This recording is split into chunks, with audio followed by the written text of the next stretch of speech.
Hello, dear viewers. Support me by subscribing to my channel and share my video if you like it. And also, make sure you comment your thought. Now let's start the video. Bella POV. All this time I was wasting, hoping you would come around. I've been giving out chances every time and all you do is let me down. And it's taken me this long, baby. But I figured you out. And you're thinking we'll be fine again, but not this time around. You don't have to call anymore. I won't pick up the phone. This is the last straw. Don't want to hurt anymore. And you can say that you're sorry, but I don't believe you, baby. Like I did before, you're not sorry. No, no, no, no. The song was on its third rotation. It just seemed to pop back into the mix that Renesmee had selected for my cleaning streak before she insisted on heading over to see Alice prior to the torturous day of beautifying ourselves before the dance. I wanted to shatter the damn speakers. The song was good. Don't get me wrong, it was catchy and sung beautifully, but god damn it if it didn't make my silent heart want to shatter every time I heard it. Looking so innocent, I might believe you if I didn't know. Could have loved you all my life if you hadn't left me waiting in the cold. Yup, there it was. That's the line that just seemed to bash me down each time I heard it. The song was obviously about a man who broke a girl's heart, most likely by cheating on her or lying constantly. And I know that Edward never did cheat on me, or even would cheat on me. But the words still apply. He looks too sweet and trustworthy every time I see him, but 2 minutes later, when I've escaped his beauty, I remember the words he said to me in the woods. I remember him saying he didn't want me and all I hear is I don't love you. It's irrational. I know, he didn't actually say that, not in words, but his eyes said it, very convincingly. And you got your share of secrets, and I'm tired of being last to know. And now you're asking me to listen because it's worked each time before. But you don't have to call anymore, I won't pick up the phone. This is the last straw. Don't want to hurt anymore. And you can tell me that you're sorry, but I don't believe you, baby. Like I did before, you're not sorry. No, no. Oh, you're not sorry, no. No. I know his secrets. Hell, I share his secrets. I know he's sorry, that's not what this song represents for me. No, it represents trust, or lack thereof. That's the real problem. Trust. You had me falling for you, honey. And it never would have gone away. No. You used to shine so bright, but I watched all of it fade. So you don't have to call anymore. I won't pick up the phone. This is the last straw. There's nothing left to beg for. And you can tell me that you're sorry, but I don't believe you, baby. Like I did before. You're not sorry. No, no. Oh, you're not sorry. No, no. Every time I see him, his whole body screams for me to embrace. I want his arms around my back, holding me to his chest. I want his fingers playing with ends of my hair while my lips mold to his. But they won't. Not anymore. We're both stone cold stone. I wanted this life, I want this life, but there's always a part of me that regrets the fact that he wasn't there for the transition. He wasn't there to comfort me during the fire or take me hunting. He wasn't there to hold me back from attacking anyone, although I did that on my own. I still wanted him there. He wasn't there to take care of me, and as much as I complained about it, I wanted it more. I wanted him. Damn it, I hate that song. Bella. I looked up at some point I had slid down the wall in the corner of the living room. I regained control of my body and hoisted myself up once my eyes landed on Jasper. Hey Jazz, what's up? I attempted to play it off, pretending that I was just dusting under a table. But who am I kidding? I am Bella. World's worst actress trying to fool the only empath I know. That battle was already lost. He stared at me for a minute, never attempting to speak or even break eye contact. I felt a slight pressure on my heart. Stop. Jazz. I was breathless, and not because I was a vampire, but because he was amplifying my heartache. Please? It was a plea for him to stop, but he didn't. Jasper walked a few steps over to my side and I collapsed into him. He of course caught me before I even tilted more than 20 degrees. No doubt falling on my ass if he hadn't been there. You need this, Bella. No, I need for you to stop, please. My emotions were heavy, resembling boulders striking me from all sides. I felt them ease a bit, but only barely. Talk through it, Bella. You know I feel it. Might as well talk about it. He had a point. He knew exactly what I was feeling. What was the difference between him knowing that much and knowing all of it? It hurts. I know. It hurts so much, Jazz. He merely nodded that time, encouraging me to continue on to more descriptive explanations. I'm trying to figure it out, make sense of it. Like there was sense where Edward and I was concerned. And what I have to come up with so far? I refused to answer that question. Truth was, I had no clue. I was stumped still, trying to find out how I had ended up at this point. Me with Edward's child coming back into his life after 20 years, it was surreal.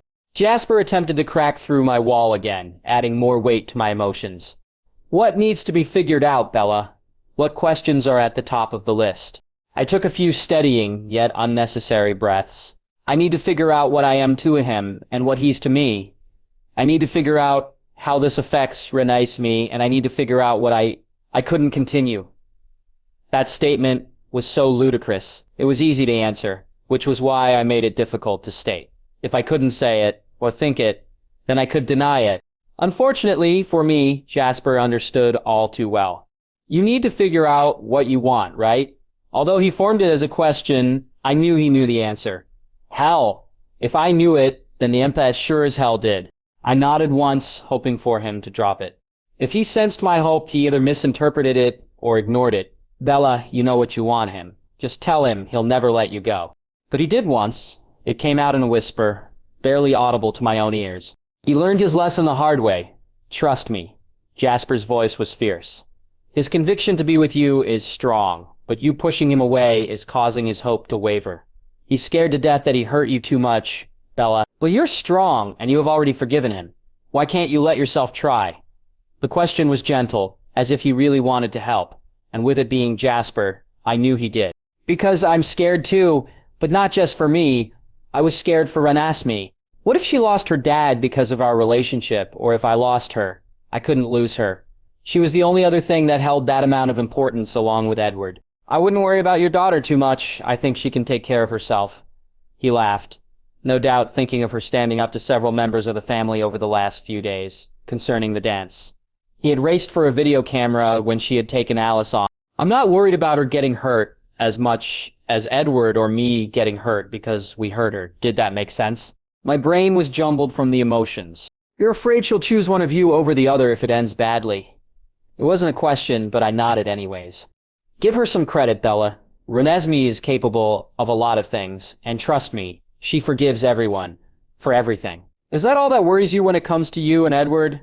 No, it's everything, Jazz. I leaned into his chest, tucking my head under his chin, seeking the brotherly embrace and advice. I don't know how to go back. What do you mean? I shrugged, not quite sure how to form my answer. When we were together, I was human and fragile and naive. Yeah, we all remember that. I smacked his chest, and with my strength, he actually winced. Let me finish. He was the dominant personality. He took charge of us. He took care of me because I needed him too. And while I need him still in that way, somehow, he needs to be with the present me now, as well. And I don't know if he'll want that. I'm different, Jazz. I'm not the same Bella that I was 20 years ago, but he's the same Edward. It sounded stupid.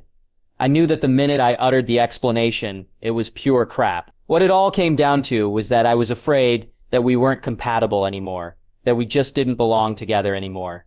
My sugarcoating was my attempt at deflecting that fear. Jasper squeezed my shoulders and kissed the top of my head. You may be an immortal mother now, but you're still Bella. Just stronger, more independent. But that's because you had to be. Trust me when I say Edward is even more in love with you now. His emotions go into overload when he sees you standing up for yourself. Or Renesmee. He nearly jumped you in the department store last weekend. You know, he's ready to just kiss you. He can't hold out much longer, Bella. You need to make a decision, and soon. I nodded. I knew a decision was undeniable, but I was hoping to put it off for a few weeks, or months, or years, whatever. Want to go for a hunt? Big dance tonight. Lots of tempting humans, might as well take the edge off. Jasper laughed to lighten the mood. How strange that I would find it a bit funny even without his laughter.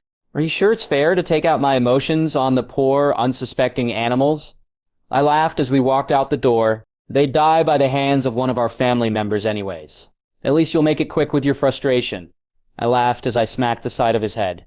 We ran for a minute before I realized this whole afternoon was supposed to be me cleaning and stalling, completely avoiding Alice and Renesmee prior to the dance for as long as possible. Hey Jazz, what brought you over? I smell a scheme. Alice wanted me out of the house. Renesmee was driving everyone crazy, and I might have had a bit to do with that. I looked over at him with a raised eyebrow. I just heightened her emotions a bit, made her feel out of control. She was ordering everyone around, barking orders and demands, even to Renesmee. He laughed loudly then, truly enjoying messing with his niece to annoy his siblings. Alice told me I'd be better off messing with your emotions, so here I am. I took off after him again before I lost myself in the hunt. Jasper following soon after. After 3 hours and 4 deer, Jasper and I started heading back to his house. I was told to be in Alice's bathroom by 2:30, and not a second later. Apparently, since I was a vampire, I now was not allowed the excuse to be late. I heaved a sigh as Jasper opened the door. I wasn't looking forward to the dance, but even more than that, I wasn't looking forward to the next 5 hours being tortured by my sisters and daughter. I knew it wouldn't actually be painful, but it would be horrific. Alice was right back into playing Bella Barbie, but now she didn't even bother in feigning the kindness. She just got right down to business, disguised torture be damned. Be strong, Bella, Jasper whispered as he reached the couch. I reached Alice's bathroom at exactly 2:30. I had timed it perfectly so that I wouldn't have to stand for any extra time in their confines. They went right to work, not so much as a hi mom or a have a seat, Bella. Nope, they simply slammed me down into the seat and began to mess with my hair and face. I tried to think of other things that would distract me from this fiasco.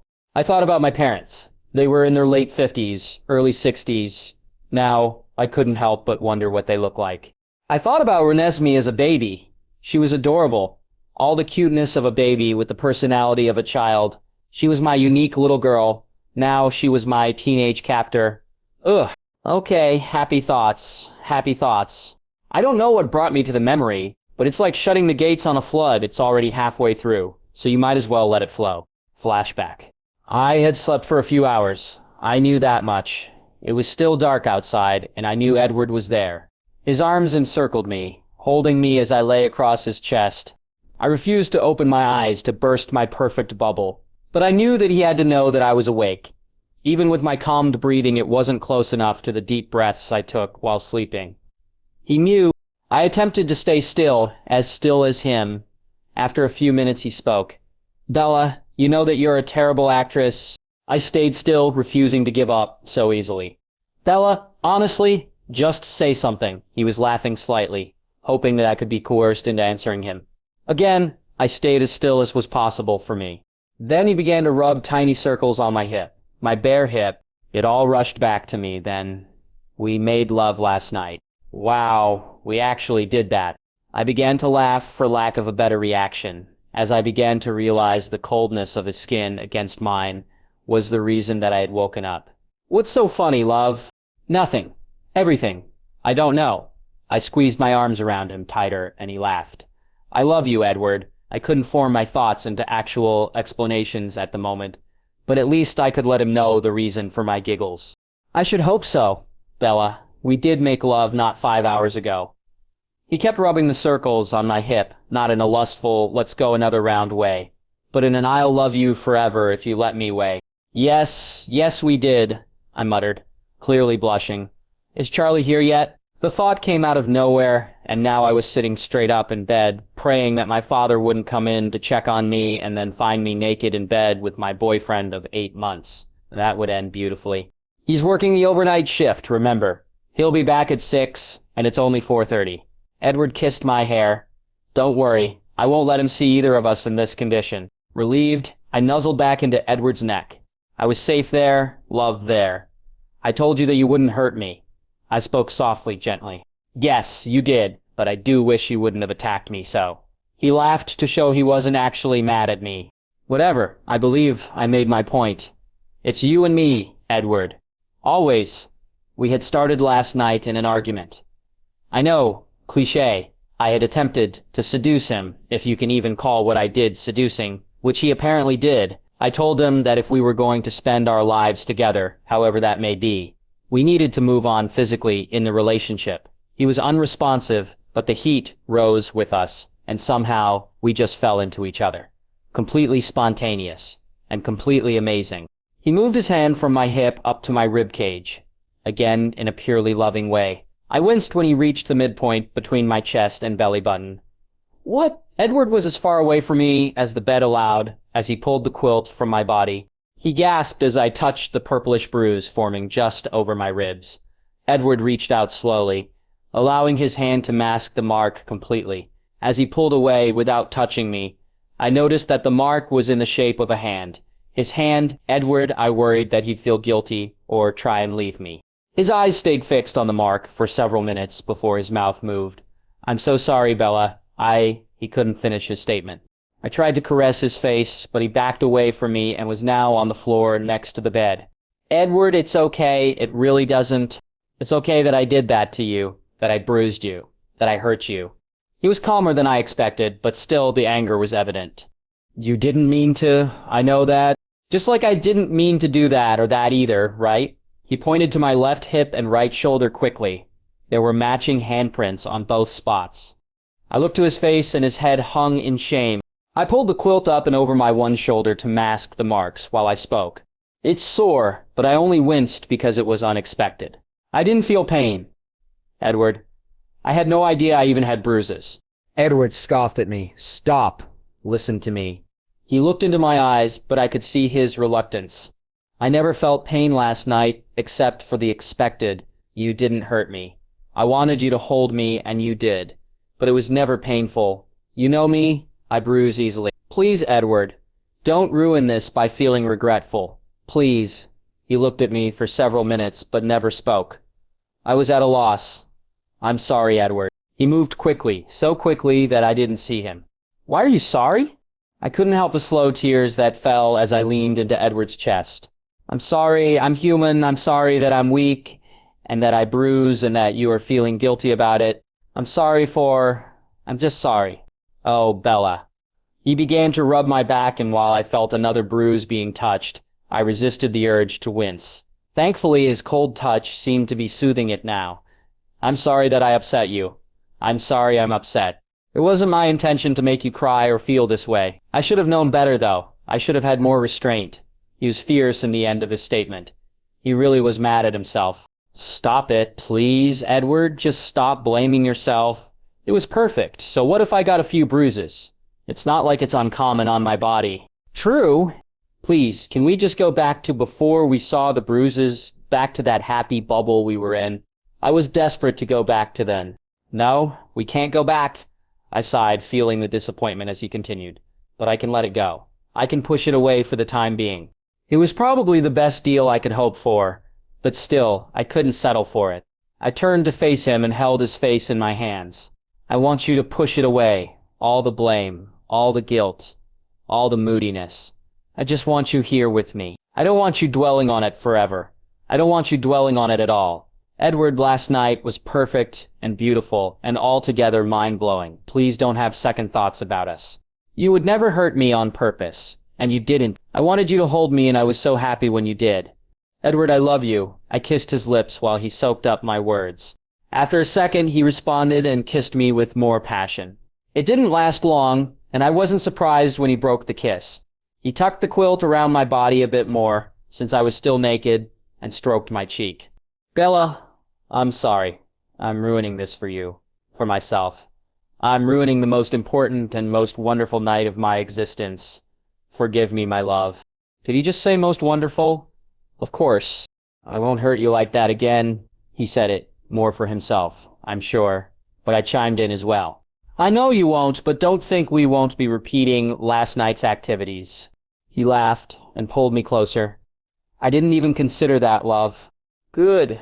By the way, happy birthday, Bella." He kissed my head, and I fell asleep soon after. End flashback. I wasn't sure why the memory came back to me, but I was relieved when it passed. It wasn't a fond memory, mostly because it was the beginning of the end. I hadn't thought back to it in years. I looked into the mirror that Renesmee had placed me in front of during my trip down memory lane. My hair was done, my makeup finished, and my dress hugged my skin. I looked good, fine even, but it was just a dress and some product that enhanced the vampire beauty. Alice was getting ready, along with Renesmee in the other room. Rose walked in as I stared into the mirror. "You've been in here for like 10 minutes. You okay?" 10 minutes? I guess I got a little lost in my thoughts. "Yeah, I'm fine. You look beautiful, Rose."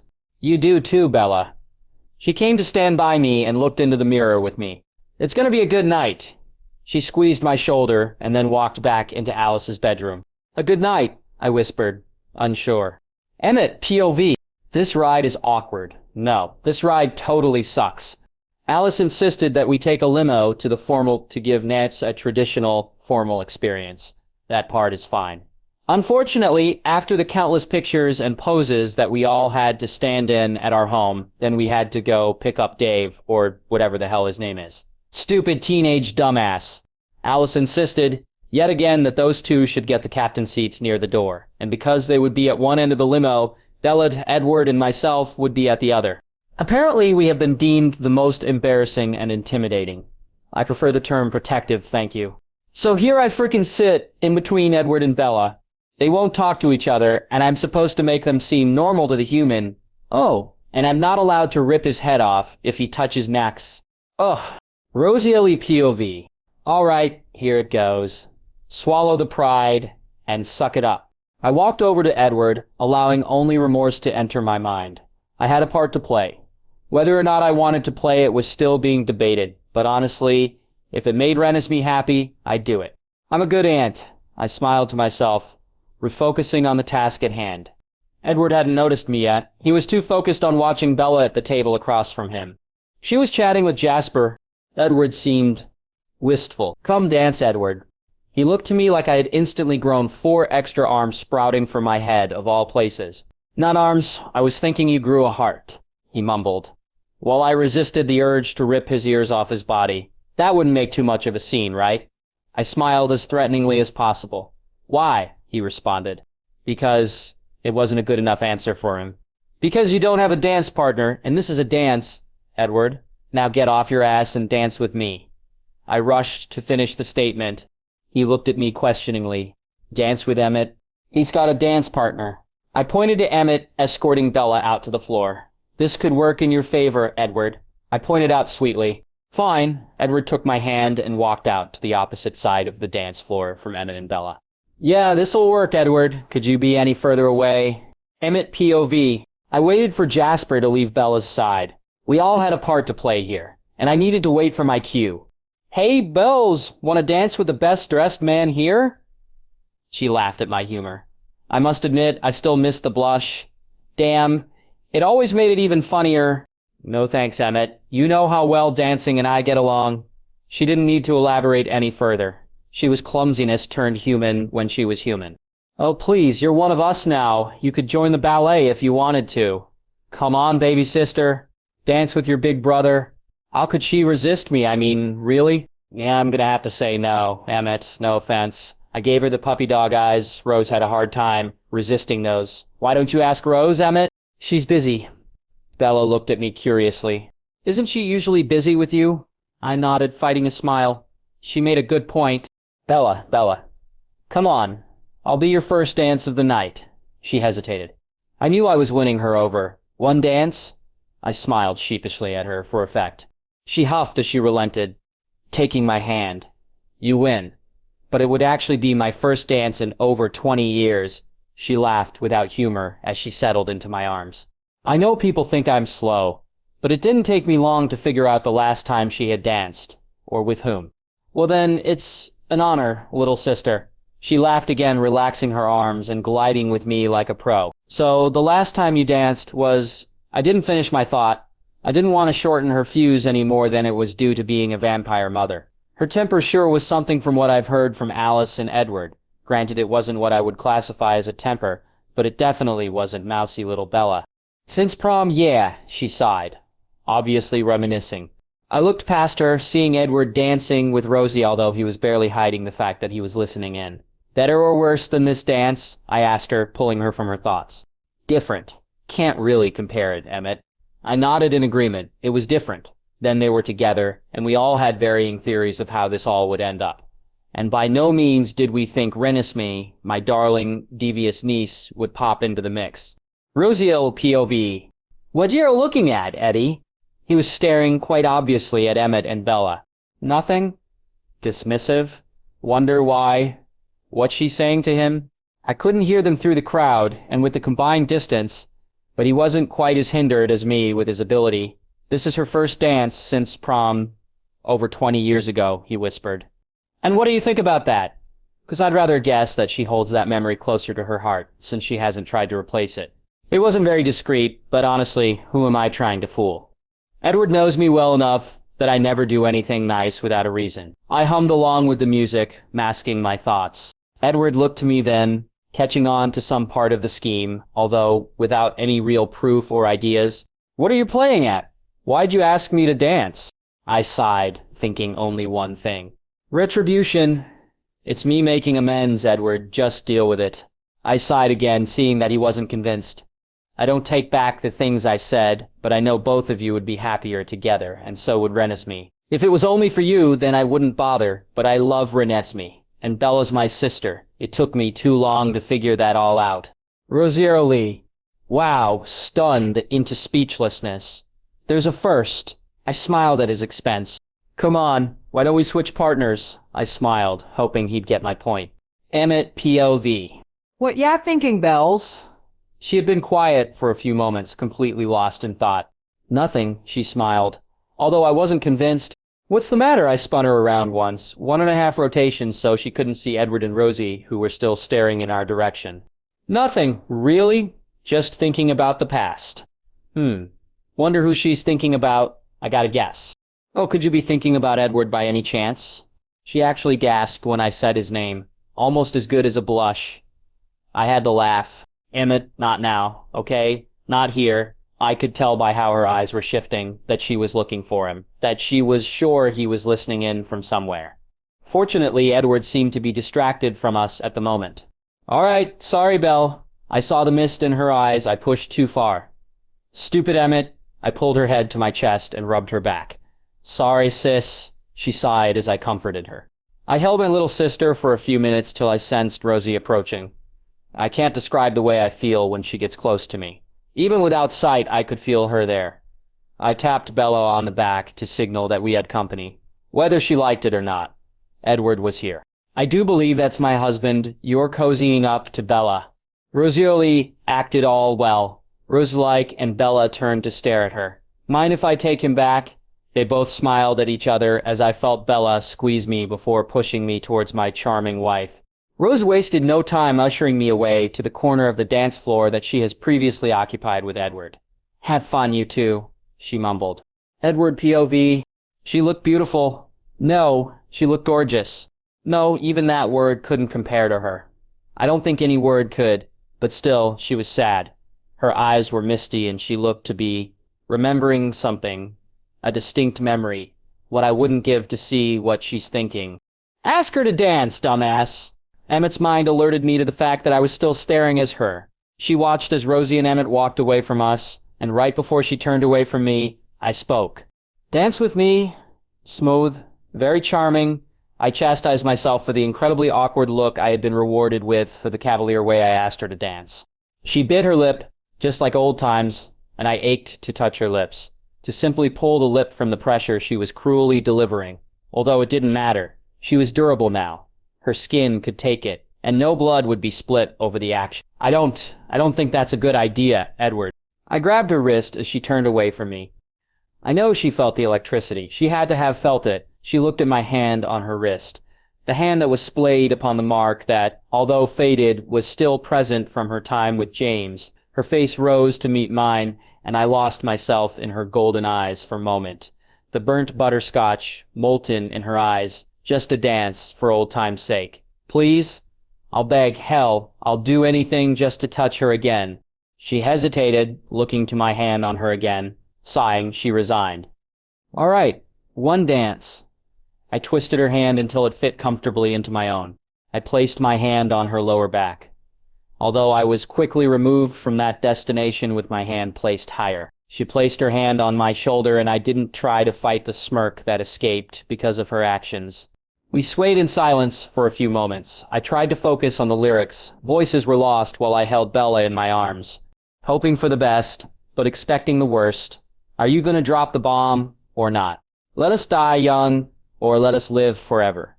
We don't have the power, but we never say never. Never were truer lyrics. Renesmee seems to be having a good time. I smiled as I turned Bella around so she could see what I was seeing. Renesmee giggling nestled in David's chest. Not where I wanted her, but I would seem like a bit of a hypocrite at this very moment. Yeah, she'll always remember it forever. Thanks. I smiled as she watched our daughter. For what? For coming, for agreeing to come, and for getting everyone here for her. I looked to her for more clarity. I don't know. She looked down at her feet, probably thinking the same thing I was at that moment. The last time we danced, she was on my feet. You look so beautiful tonight, Bella. I lowered my hand to the small of her back as I said it. Bella stiffened in my arms. God, why'd you have to say that? She tried to pull away from me, but I held on tight. Why? I can't pay you a compliment now. She shook her head, looking away from me. You don't mean it as just a compliment, and I can't do this. She pulled away again, but still I held on to her. I couldn't take it anymore. I had to ask her. I had to put it all on the table. Do you love me? Her golden eyes jolted to mine. What? It was a whisper, barely audible to humans, although none were focused on us at a moment, from what I could tell. Do you love me? Are you in love with me, Bella? Like I'm in love with you. Bella's breathing hitched as I spoke the words out loud.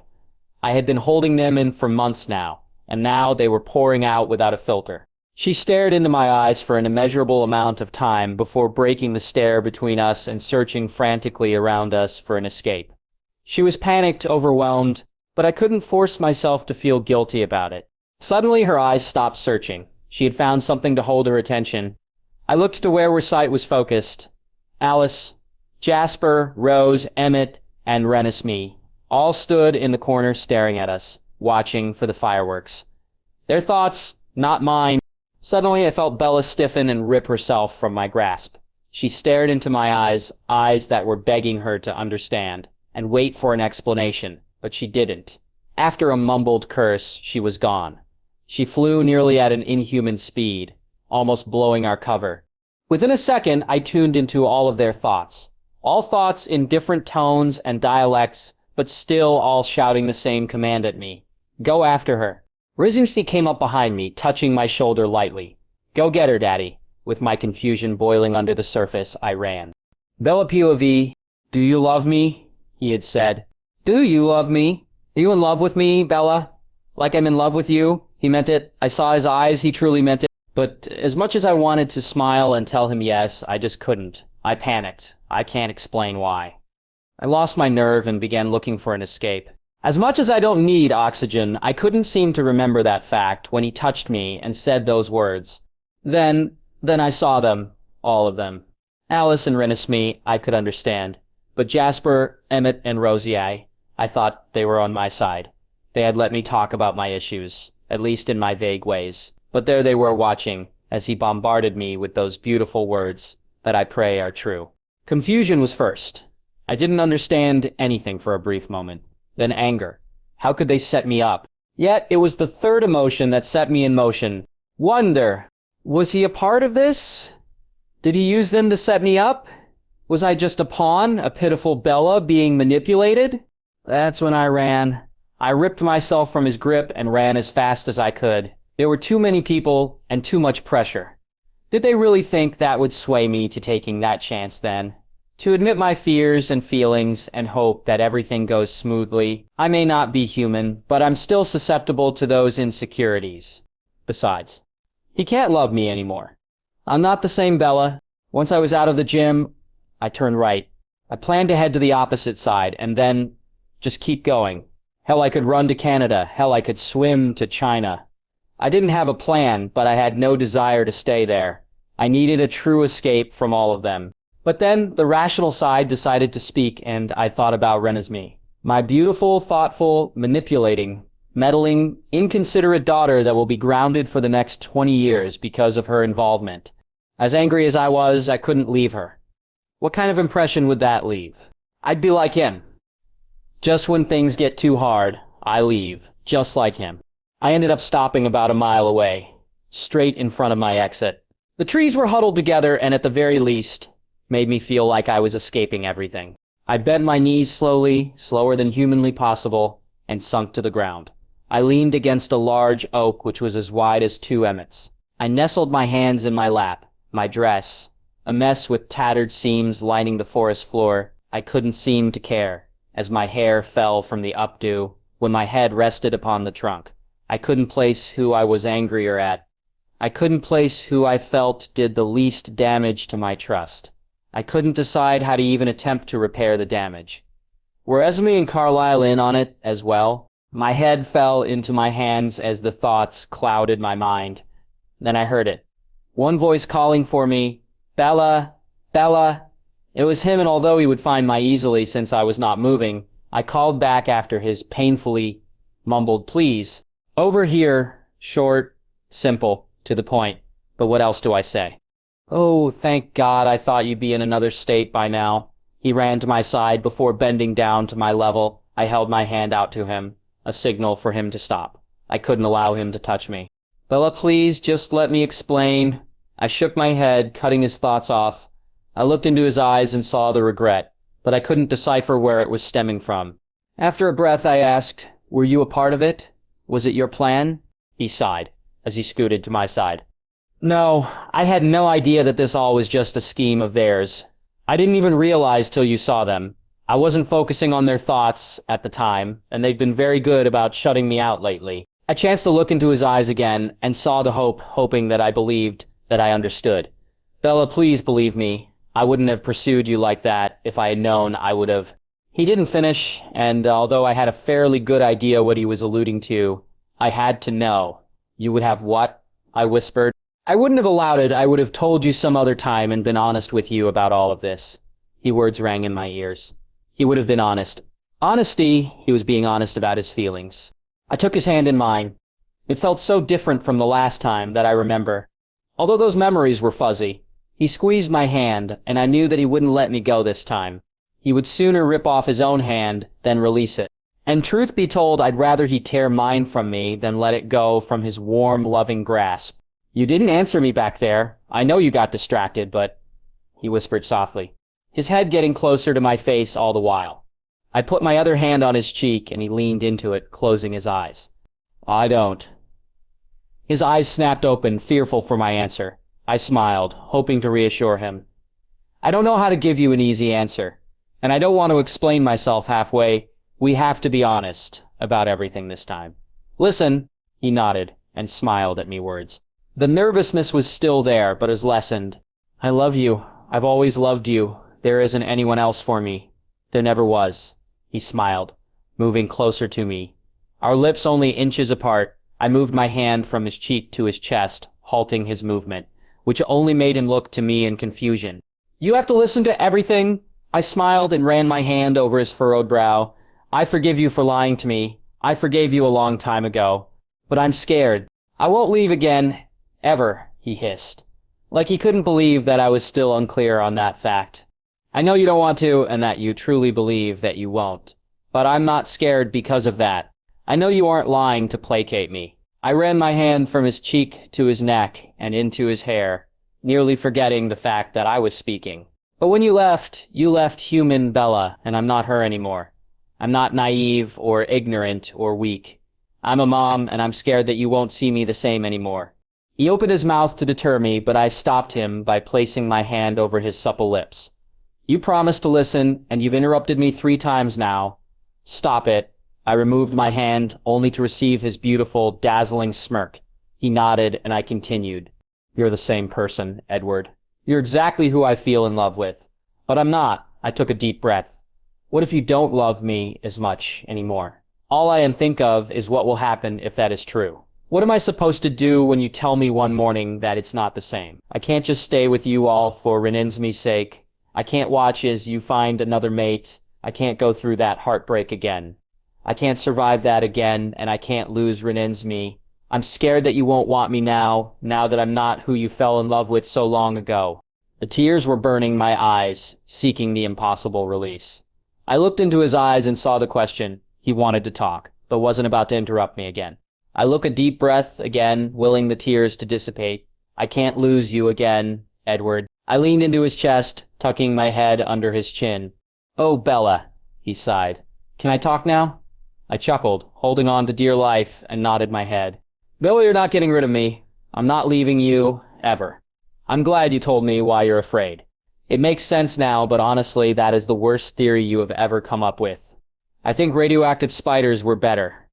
I laughed into his chest, praying that he wouldn't let me go. You don't realize how much I love you, do you?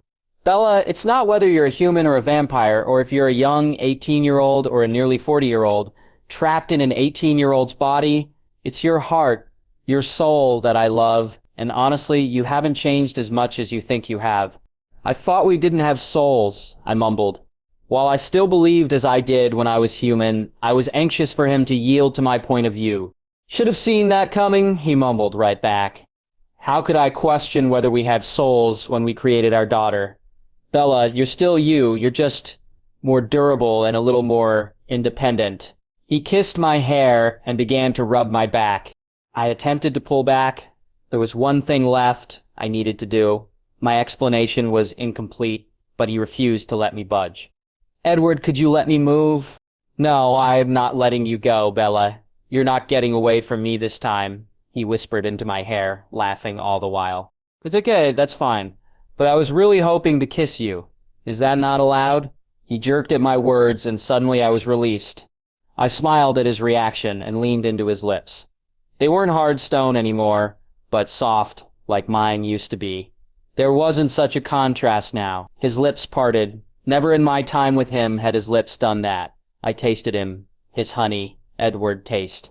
His tongue touched mine, and the electricity that I felt on the dance floor increased tenfold. And then I reacted the same way that I had all those years ago. I attacked him. I flipped my body onto his lap and secured my hands into his hair. This time, though, he didn't stop me. This time, his hands found my waist, only to have him encircling my waist in his arms, after a brief moment. With neither of us needing air, we continued for, well, I'm not sure how long, but a while. After several short pecks, he began to laugh.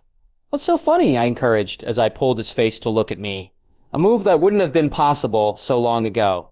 Nothing, just they're all wondering where we are and what happened, but they're all too scared to come find out.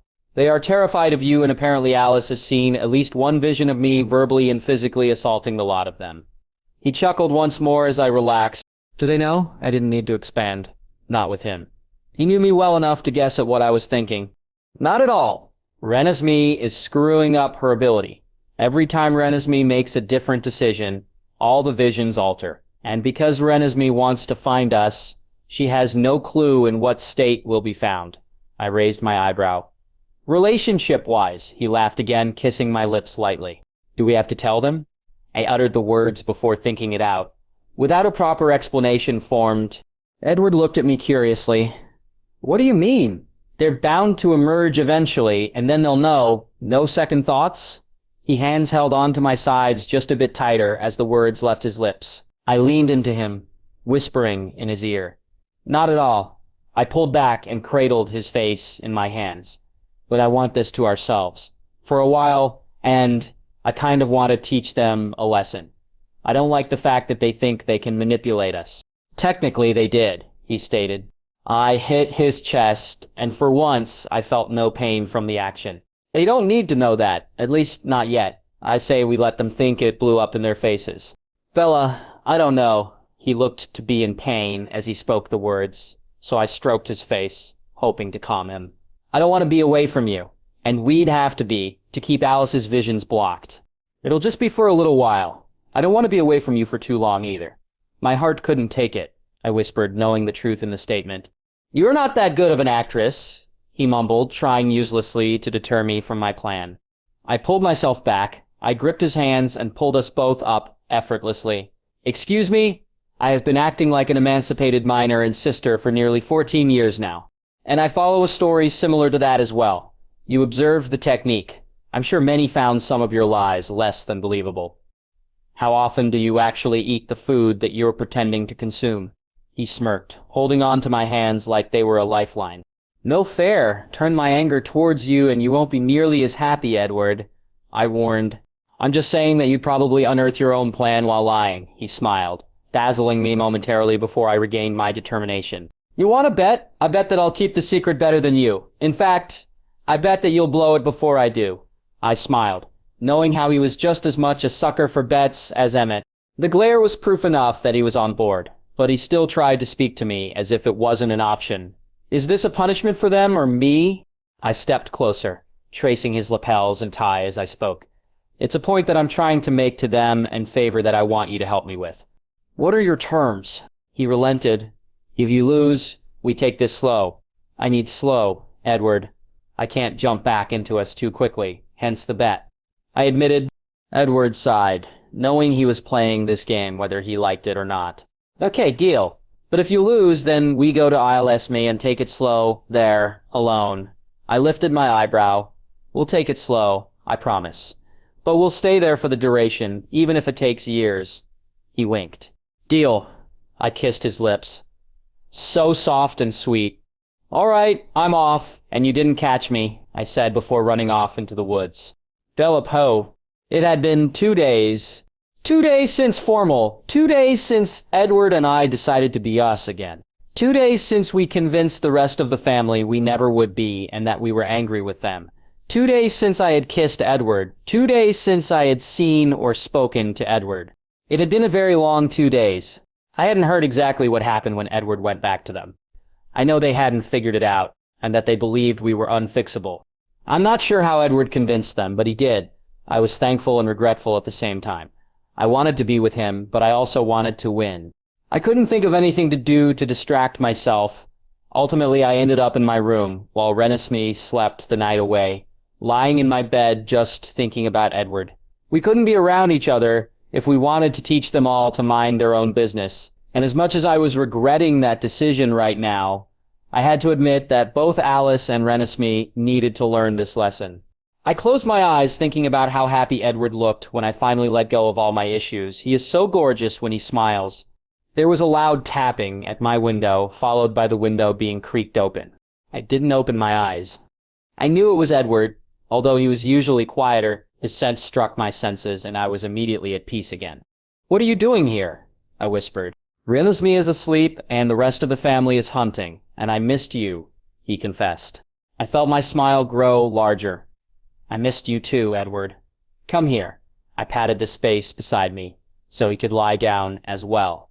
Before a full 10 seconds passed, I was encased in his arms with my head tucked into the crook of his shoulder. God, I've missed this. I've really missed this, his words echoing my thoughts. Me too. We laid in silence for a few minutes before I felt the need to ask him a question. What are you thinking about?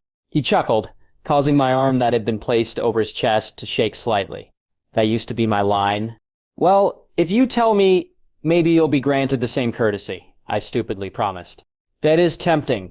He made me wait several minutes before he continued, no doubt making me feel how he had so many years ago when I would hold out on him. I was just thinking about how much I missed this, and how I made every mistake to not have it again. I should have never left you. I should have come back sooner. I should have found you. Edward, stop! I placed 2 fingers over his perfect lips to interrupt his apologies. They weren't needed anymore. I had already forgiven him. Don't start that. I know you feel guilty, but I don't want to hear it anymore. I forgave you a long time ago, before I even told you that I did. I wish you had stayed a few more days, because then you would have known about the little gift you left growing inside of me. But honestly, I'm glad it worked out this way. I got time with her, and now we'll be a family forever.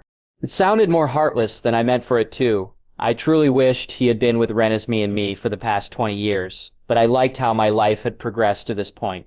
I had a beautiful daughter, a wonderful family, and a perfect mate. I got what I wanted. I couldn't bring myself to regret the way it happened, since everything had worked out to our favor. I'm still so sorry, Bella.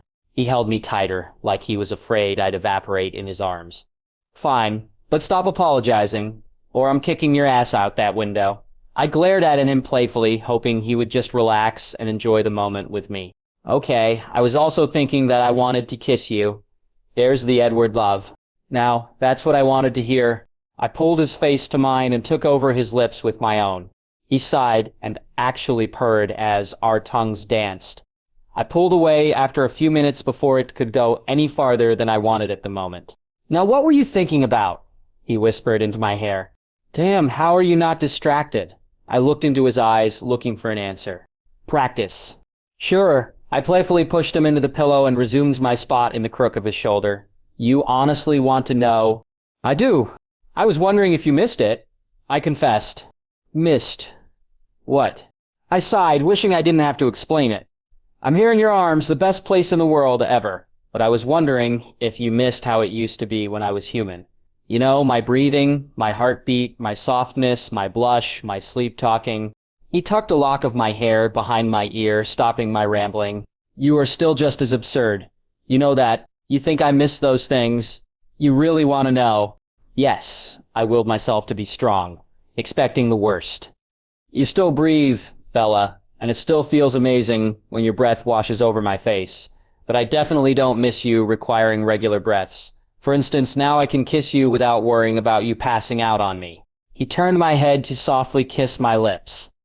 Stop distracting me, I mumbled through my haze. Sorry, he laughed. Where was I? The heartbeat. I nodded, hoping he would continue. I have your former heartbeat and all frenzied variations completely immersed in my memory. It got me through the 20 years without you, but no, I don't miss it. I can tune it in whenever I want. I smiled, faintly remembering my embarrassment, when my heart rate picked up. I quickly changed the subject. And my blush? Well, you always looked incredibly cute and sexy when you blushed, he whispered. It would have done the trick if I was human. I do not miss the blood that caused it to form. Do you remember the first human you smelled after your transformation? Of course I remembered. I was frightened of killing Angela for so long. Multiply that by 50, and then imagine kissing it. Do you really think I miss that? I wouldn't be nearly as comfortable here, if that was still a factor. I nodded, soaking in his words. As for your softness, you are soft, Bella. You're just more durable. Now I don't have to worry about wrapping my arms around you and accidentally crushing your bones in my fervor. I chuckled when he pulled me into his hard chest. How'd you do it? Not kill me when we were together. I mean, I had smashed so many computers, cell phones, and other meaningless objects in a hasty situation. I had ruined books by turning a page too quickly. How did he not rip me in two while having sex with me? As I'm sure you recall, there were several casualties, your pillows, your bottom bedsheet, and a chunk of your headboard, if I remember correctly. He smirked his dazzling crooked smile at me. I was just happy that you made it through with only a few bruises. It took all I had. I love you. There was nothing left to say. I love you too, more than anything. It was quiet for several minutes before I remembered. I had asked him more. What about my sleep talking? He chuckled. That may be the only thing I actually miss. I loved holding you in my arms and watching you sleep. The fact that you whispered what was going on inside your head every night and the fact that you voiced your feelings about me uninhibited was a truly wonderful bonus. But this, you and me here like this, with my arms around you, talking like this, no contest, Bella. I have the time that I spent with you as a human and my memories, and that is more than enough to make the way we are now completely blissful and without regret. I wouldn't change you back for anything. I turned, sitting up. You're good. I leaned down and kissed him in a deep, full of love kiss. You're really, really good. Edward POV. She turned in my arms. She was in my arms. Finally. You're good. She leaned down and kissed me. A kiss that was far from the innocent pecks I forced her to indulge me with when she was human. You're really, really good. I twisted my hand into her hair, nodding it. I'm sure. She brushed her hand along the nape of my neck before pulling back to unlock my hand from her hair. Slow, she whispered against my lips. You started that one. I smirked, hoping that she would be forgiving. Even though she was still Bella, she had gained a bit of a temper and I wasn't ready to test it. Soon, but not yet. I'm sure of her want to stay, but as much as it pained me, she wasn't sure of mine. She grinned at me, stroking my cheek. I know. I turned my head quickly to kiss her palm. What happened when you went back to the dance? Didn't Renesmee tell you, or Alice, or Jasper? I laughed as I named off a few family members. Did the rest of them make an appearance yet? They've all been considering it. She giggled as she settled into her former position, laying her head in the crook of my shoulder. I could not be happier at this very moment. I refused to talk to them. Only Alice and Jasper came to see me. And Renesmee wouldn't look at me the first night, and yesterday, she wouldn't come near me. She's convinced that I'm furious with her, and I'm not exactly arguing with that theory right now. She sighed. But honestly, I couldn't let Jasper in the house. My emotions have been all over the place the last 2 days. I stroked her arms lightly, lovingly. I am elated that we're us. I'm sad that we're apart for the time being. I'm livid with Renesmee and Alice, disappointed in Emmett. Rose and Jasper, I'm concerned about Esme and Carlisle. I've been lonely the last few days, and I felt guilty, but I also feel love, and a little bit of lust. I don't think I can be around Jasper till this bet is other with. She laughed as she concluded her thoughts. I'm all over the place, and I still can't help but feel okay with how things are turning out. She took my right arm and wrapped it around her waist, to which I gladly gripped too. This is where I wanted to be. Practice helps, but only so much. I'm having the same problem, love. Her breathing hitched when I called her that, and I would be lying if I didn't admit I was a little smug because of that. I held it together when I had to run back to the formal. I pulled off the pained, rejected man very well, I believe. Hell, I've had years of practice at this point. Bella scratched her nails lightly over my arm, still wrapped around her waist, allowing me the time to continue. Alice and Renesmee were the only vocal ones. The others were too shocked to say anything, but still the only things they could ask were, "What happened, and where were you?" They knew that you weren't coming back, but they couldn't bring it in themselves to realize they failed. Although they actually had. "What else?" she whispered, although I knew she didn't really want to know. As much as she wanted them to suffer for their meddling, she was still feeling guilty over it. I yelled at everyone. Even Renesmee, she looked so heartbroken, and I know Jasper felt my remorse for that, but he didn't feel anything else. I left them there and ran home. Once there, I ran straight to my room, past Esme and Carlisle. They were completely in the dark from the plan. One by one, they came to apologize, but I turned them away. Rose and Jasper are innocent except for wanting you and me to be happy, and Emmett is still scared of Renesmee. It was all Alice and our daughter. They were the masterminds. "I'm not surprised, I figured as much," she mumbled, closing her eyes as she thought through my words. We lay there for hours till the sun began to creep up over the horizon. Bella, She was afraid, of course, but basking in our position left her with very few coherent thoughts. I'd still give anything to hear them. "We have school in a few hours, the family will be home shortly, and Renesmee will wake soon. I have to go." I regretted ever agreeing to the bet. If I hadn't, we could just skip school, and no one would care. Although that wouldn't be a very good model for Renesmee. "I know," she sighed, holding my arm over her waist just a bit tighter. "I don't want to go," I confessed. "But you have to," she finished. "I love you, that doesn't change. We'll play the roles you want, teach them a lesson about minding their own business, and then we'll be off to Isle Esme," I teased. She pushed me off the bed quickly, but I caught myself before causing a crash to wake Renesmee.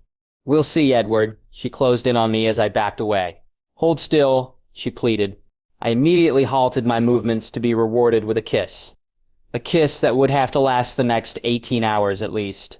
Who knows when I'll be able to sneak out again. "I'll have to avoid you as much as possible, you know," she whispered into my ear as she held herself to me. "I know," I mumbled in her hair. "I'll miss you." She pulled back, stroking my cheek. "We have biology and none of them are with us," she smiled. "I have a surprise for you." She pecked a chaste kiss on each corner of my mouth. "Can't I just have it now?" I begged, not wanting to leave this perfect bubble. She giggled, much like a teenager in love. "No, it'll be more enjoyable then, I promise. Now go, I need to get ready before Renesmee wakes up." I sighed and kissed her forehead once more. "Goodbye for now, love." "Bye, Edward," she whispered, her voice shaking. "Bella Pobbit." I smelled like him, and as much as it pained me, I had to wash him away, if only to fool Renesmee and the rest of the family. His scent would linger in my bed, for which I was grateful. I'll need to be downstairs before Renesmee wakes, so she doesn't detect anything. I wasn't sure if she would, but I couldn't afford to take the chance. I hopped in the shower, enjoying the warmth that was entirely too hot for a human. I lavished myself in the strawberry body wash, hoping Edward would appreciate it throughout the day. Even in passing, I wanted him to know I cared that I was all in this. A voice interrupted my thoughts about my lovely night with Edward. "Mom," her voice was tentative, almost shaky. I dipped my back under the spray, washing away the soap. "Yes," I replied, no overly enthusiastic. She had manipulated me, after all. "Can I talk to you, Mommy?" There it is. She felt guilty. She was resorting to Mommy. Anytime she wanted something or felt she was in trouble, she used that name. I attempted to sway her away. "Can it wait?" "No, it really can't." She paused and I let her continue. "Mommy, I'm so sorry. I shouldn't have gone behind your back. I really thought it would help you both. And I just wanted us to be happy, especially you and Dad. It was all my fault, and I'm so sorry, Mom. Her words were rushed, and they caused my heart to sputter. I had to swallow the words back in my throat, versus telling her everything was fine and that all was forgiven. She hadn't learned anything yet, and Alice needed to understand the lesson just as much. I sighed heavily. I understand you're sorry, honey, and I'm glad you are, and that you know it wasn't right. But it's not that simple. But it could be, Mom. Dad didn't know a thing about the plan. I swear, can't you just forgive him and be with him? I shut off the water, grabbing the towel a second later. It's just not that simple. Renesmee, you need to let what happens happen. And right now, nothing is happening with your father and me. I wrapped the towel around myself and opened the curtain. Now go and get ready. We need to leave soon. Renesmee wiped a tear away, and I nearly lost it. Think of the bet. Edward called you a bad actress. I continued to berate myself into not giving her a hug and confessing everything. But honestly, I didn't care if Edward thought I was a bad actress. As long as he stayed with me, it wasn't about the bet, but about the lesson I wanted. Alice and Renesmee to learn. One down, one to go. Okay. She walked down the hall as I walked to my room, breathing in the scent of him one more time before school. Edward POV. Her scent lingered on me, and not just my clothes. I breathed in the aroma before stepping into the shower. I couldn't allow the bit to be lost over such a simple, yet important thing. Truly, I didn't care about the bet, but having Bella to myself, alone on Isle Renesmee, definitely had its benefits. Honestly, it was a glorious list that only seemed to get longer the more I thought about it. I heard the family's approach as I pulled on my fresh clothing. All their thoughts were centered on Bella and me, and what a mess it had become, because of them. Alice's thoughts, in particular, had become quite self-loathing. Guilt was the overpowering emotion for her. Very fitting, considering I almost lost Bella forever because of her. I stashed my Bella clothes in my bathroom, and then went to my couch to sulk. The irony was not lost on me, but it did seem like it was coming full circle. I heard Jasper's thoughts as Alice approached my door. Have mercy on her, Edward. She feels awful. She almost didn't come back from the hunt.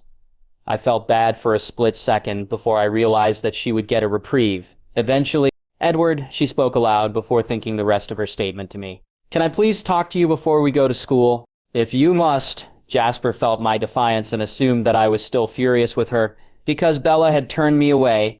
Alice walked in slowly before shutting the door and leaning her tiny pixie body against it. You know I'm sorry, she whispered. When I didn't respond, she continued on. You also know that I didn't mean for it to turn out like this. I thought everything would go back to how it used to be. Except with Renesmee added to the family, I continued to ignore her, hoping that she would continue to feel the guilt for her manipulation. Edward, please speak to me. I just wanted you two to be happy, like you both should be.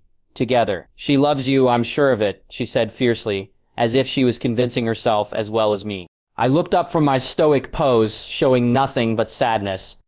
I hoped I was convincing enough. Alice, thank you. Alice smiled, but it was short-lived as she saw what I was about to say.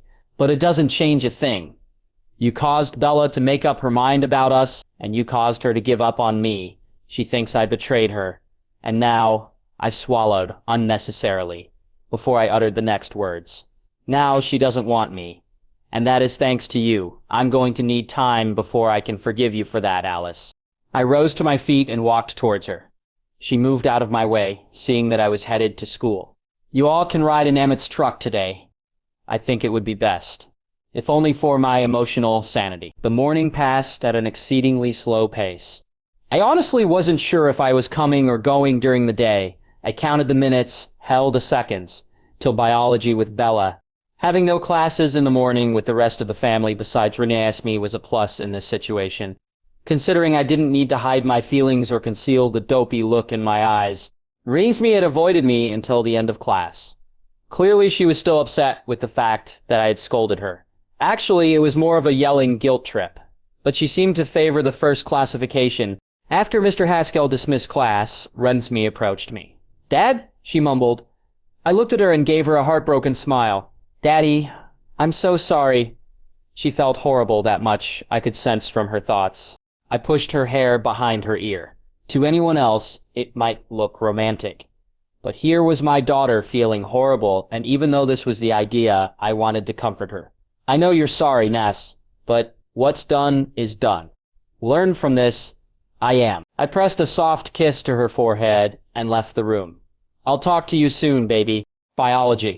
Praise the Lord that gave me my beautiful Bella and daughter. Biology was finally here. Last week our seats had been changed, and now Bella sat with her lab partner, Jeremy, next to me with my lab partner, Caitlin.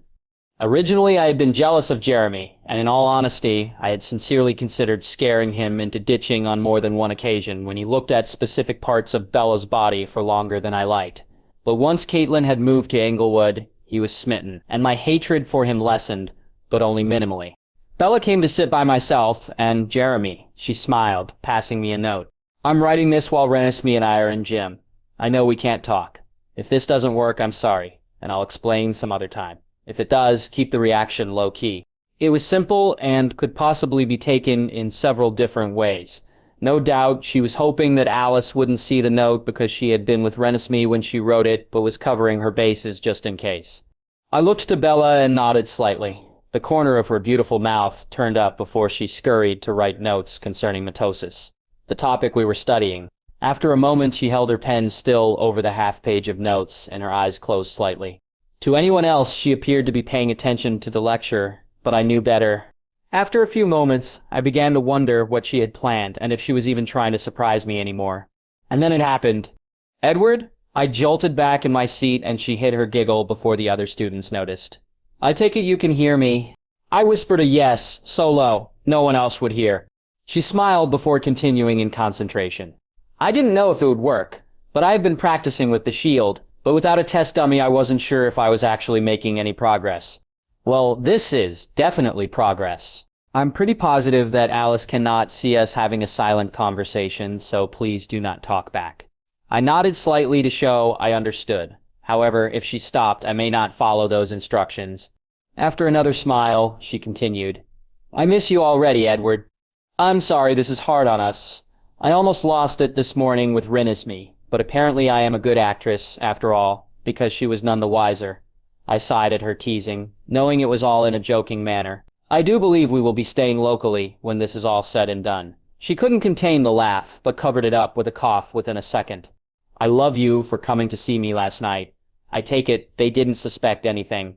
I didn't need to ask who she meant, as I could see them all in her mind. I shook my head briefly, allowing no one else to notice our signals. That's good, no need to let Alice and Renesmee off so easy. You know, it brought back memories when you came through my window. She showed me the fuzzy memories from her human time with me. The memories where I spent the night holding her and comforting her when she was sad, sick, or having nightmares. They're wonderful memories, Edward. Thank you.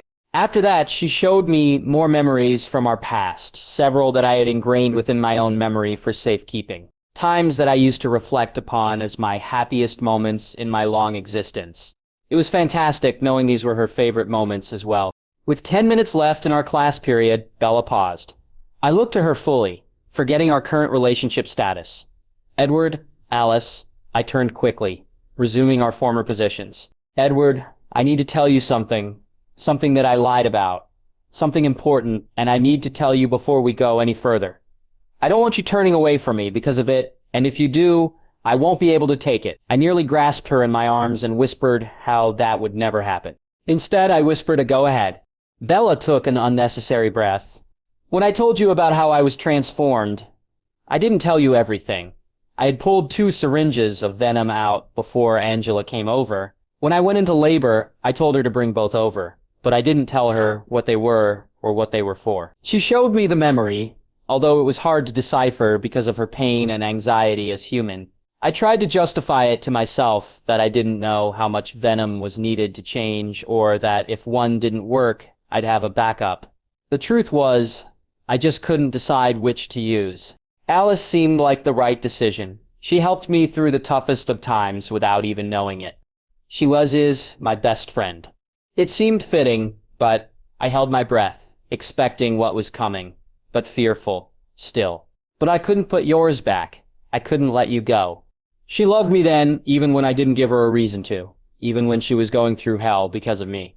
Even then, she loved me. Incredible. When Angela brought the venom over, I passed out. I don't think she knew what she was doing. She probably just hoped it would help in some way. She sighed and continued to think about that painful time.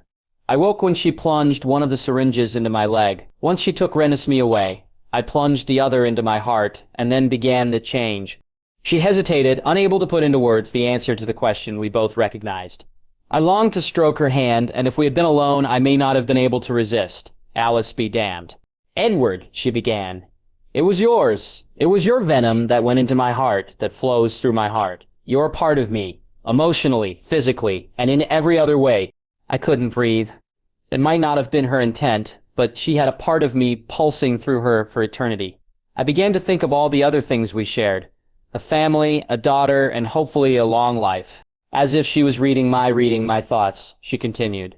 I used to think it was just a coincidence, an accident that ended up linking you and me together forever, whether I wanted it or not. She paused and twirled her pen absent-mindedly. But now I know it was meant to be that way, always, and I wouldn't have it any other way. I couldn't even pretend to breathe. I couldn't function with the new information, and I certainly lacked the ability to control what I was doing and what I wanted to do. Edward? Bella POV. Edward, it was yours. It was your venom that went into my heart, that flows through my heart. You're a part of me, emotionally, physically, and in every other way. I took a breath to regain some strength. This would be the most important and difficult hurdle. If he could forgive me for this, then we'd be okay. At least, I think we will be. I used to think it was just a coincidence, an accident that ended up linking you and I together forever, whether I wanted it or not. How do I justify this? My brain never worked right, and it seems it still doesn't. But now I know it was meant to be that way, always. And I wouldn't have it any other way. I couldn't turn my eyes to face him, although I could tell that he hadn't moved. He must have been lost in thought. Edward? No answer, no movement. I turned to face him, mostly out of fear. He was still as stone, but his mouth was tightly clenched. Like he was fighting against something, and I could feel the nervousness rise in me. Edward? In a flash, he was pulling me from my seat and holding my face. I was too panicked to do anything but allow him his actions. He stared into my eyes for what felt like forever. However, it was just long enough to gain the attention of everyone in class, including the teacher. Then a smile broke out on his beautiful face. I couldn't help but return it. His smile turned smug, but I didn't mind. I love you, Bella, so much. He leaned down to me, and before I could even consider the repercussions of his actions, I kissed him. If I hadn't, he would have, so why waste time? I needed to feel his lips. The caress of his arms around my waist and his lips upon mine comforted me. Let me know it would all work out. It made me feel as if we were alone, but we were anything but. The entire classroom was silent except for a cat call here and there.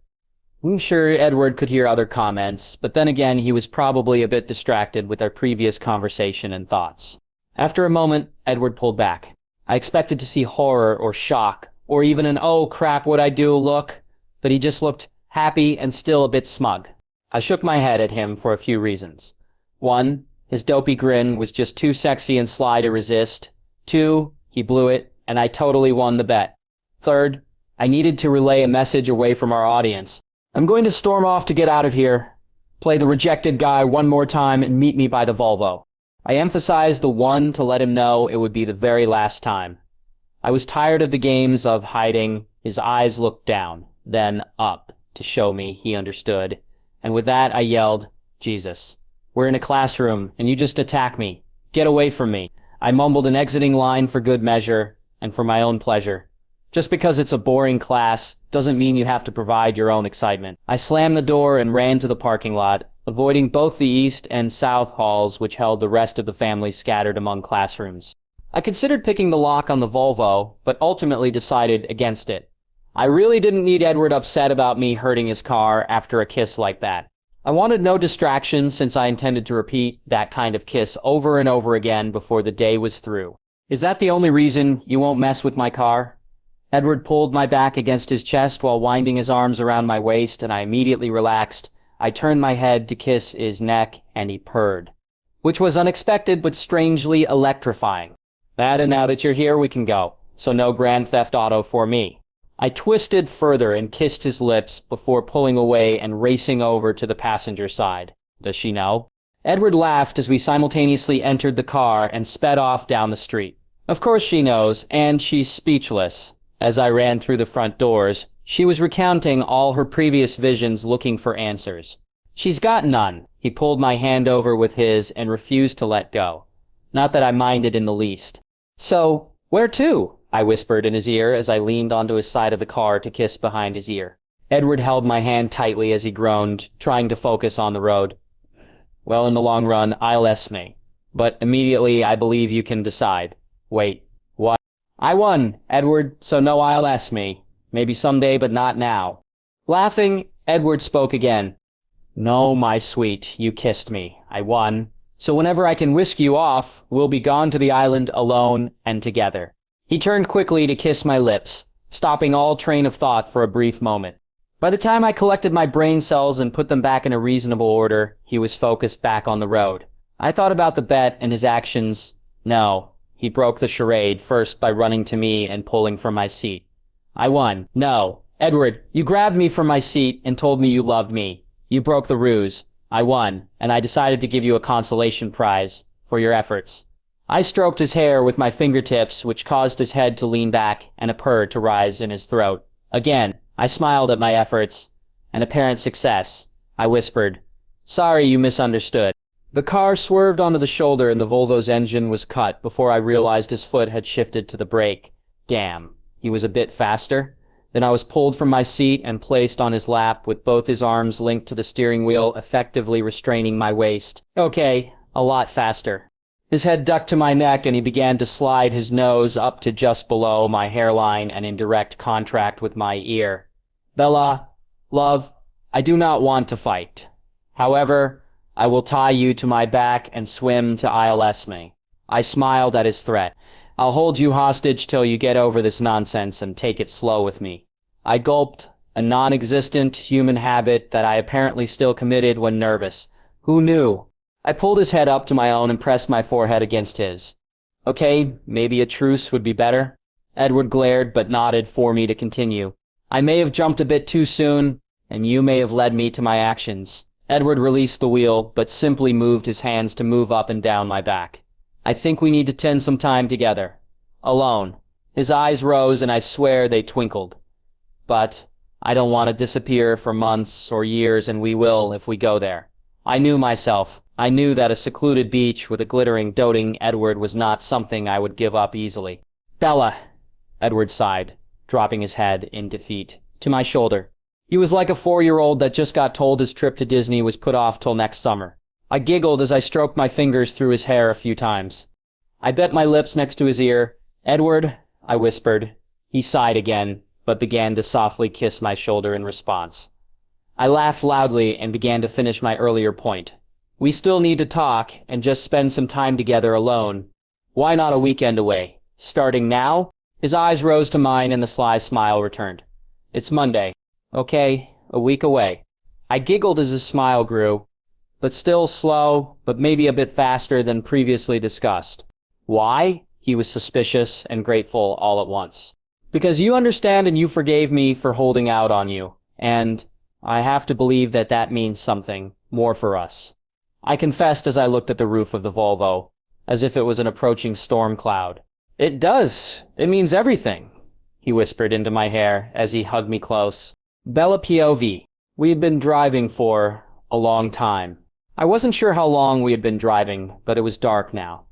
I was still having a hard time pulling myself away from where I was. I had been nestled into Edward's side since we agreed on taking the week away from the family. I had nuzzled my head into the crook of his neck and studied his arm that was wrapped around my shoulders, looking at all the various patterns I could imagine and ingraining each and every hair, freckle, and other anonymous mark into my vampire memory. I was safe here, I was loved here, and he wasn't going to leave me here. He wasn't going to leave ever. I had a hard time making myself say it, even though I did believe it. I used to say forever in high school, and it ended up ending after only a few months. It just seemed cruel and naive to believe it so easily now. But somehow I did. I shifted for the first time in hours and lifted my lips up to graze his neck before planting an open-mouthed kiss there. He sighed while leaning his head back against the headrest. Ah, he groaned. You cannot do that if you want to get where we're going. I giggled as I kissed his neck again and again. It doesn't matter where we go, Edward, and I truly believed that we could go across the world to the most desolate or breathtaking place, and I wouldn't even notice if Edward was with me.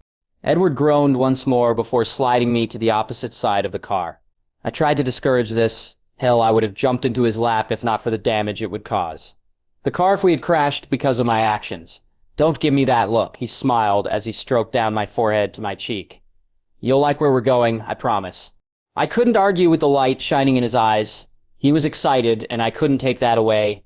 Instead, I took the opportunity to place my feet in his lap and lean against the door, getting comfortable. He laughed as I glanced at the clock. 9:23 p.m. There were barely any cars on the road, and since I hadn't paid any previous attention to our road trip, I had no idea where we were headed. Where are you taking me? Edward's sidelong smirk reappeared. It's a surprise, love. I leaned forward and placed my pouting face on his arm, now holding on to the steering wheel. Hint, please, I said it verbally as well as mentally. And as much as it gave me joy to see the smirk turn into a full-blown smile, he still shook his damn head. No. Edward POV. She had been silent for hours. She continued to stare me down, hoping, no doubt, that I would reveal our destination. But I refused to cave. She would appreciate where we were headed, although I was disappointed she hadn't figured it out yet. We had been driving since we left biology, and now it was just after 4 in the morning. We were close. We had passed the Washington state line already, and I could practically see the city limits sign in front of us on the road. I distracted myself by rubbing Bella's legs that were currently draped over my lap. She giggled, although I knew it wasn't because I was tickling her. I'm content. Don't get me wrong, she started as I turned to face her. But I am dying to know where in the world you are taking me, Edward.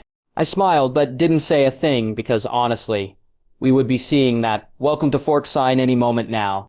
86 seconds later, she gasped and straightened in her seat. Edward, she whispered.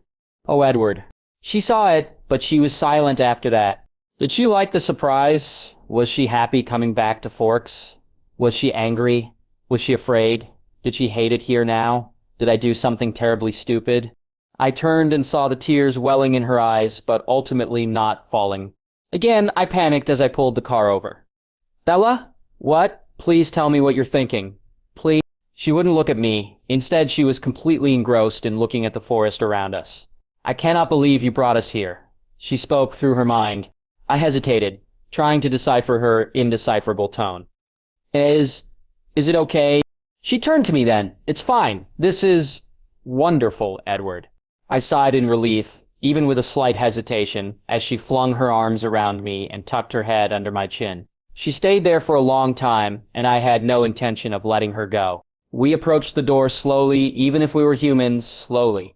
I headed for the electronic keypad, but then saw Bella bend down to the long-dead poinsettia plant and dig a bit in the dirt.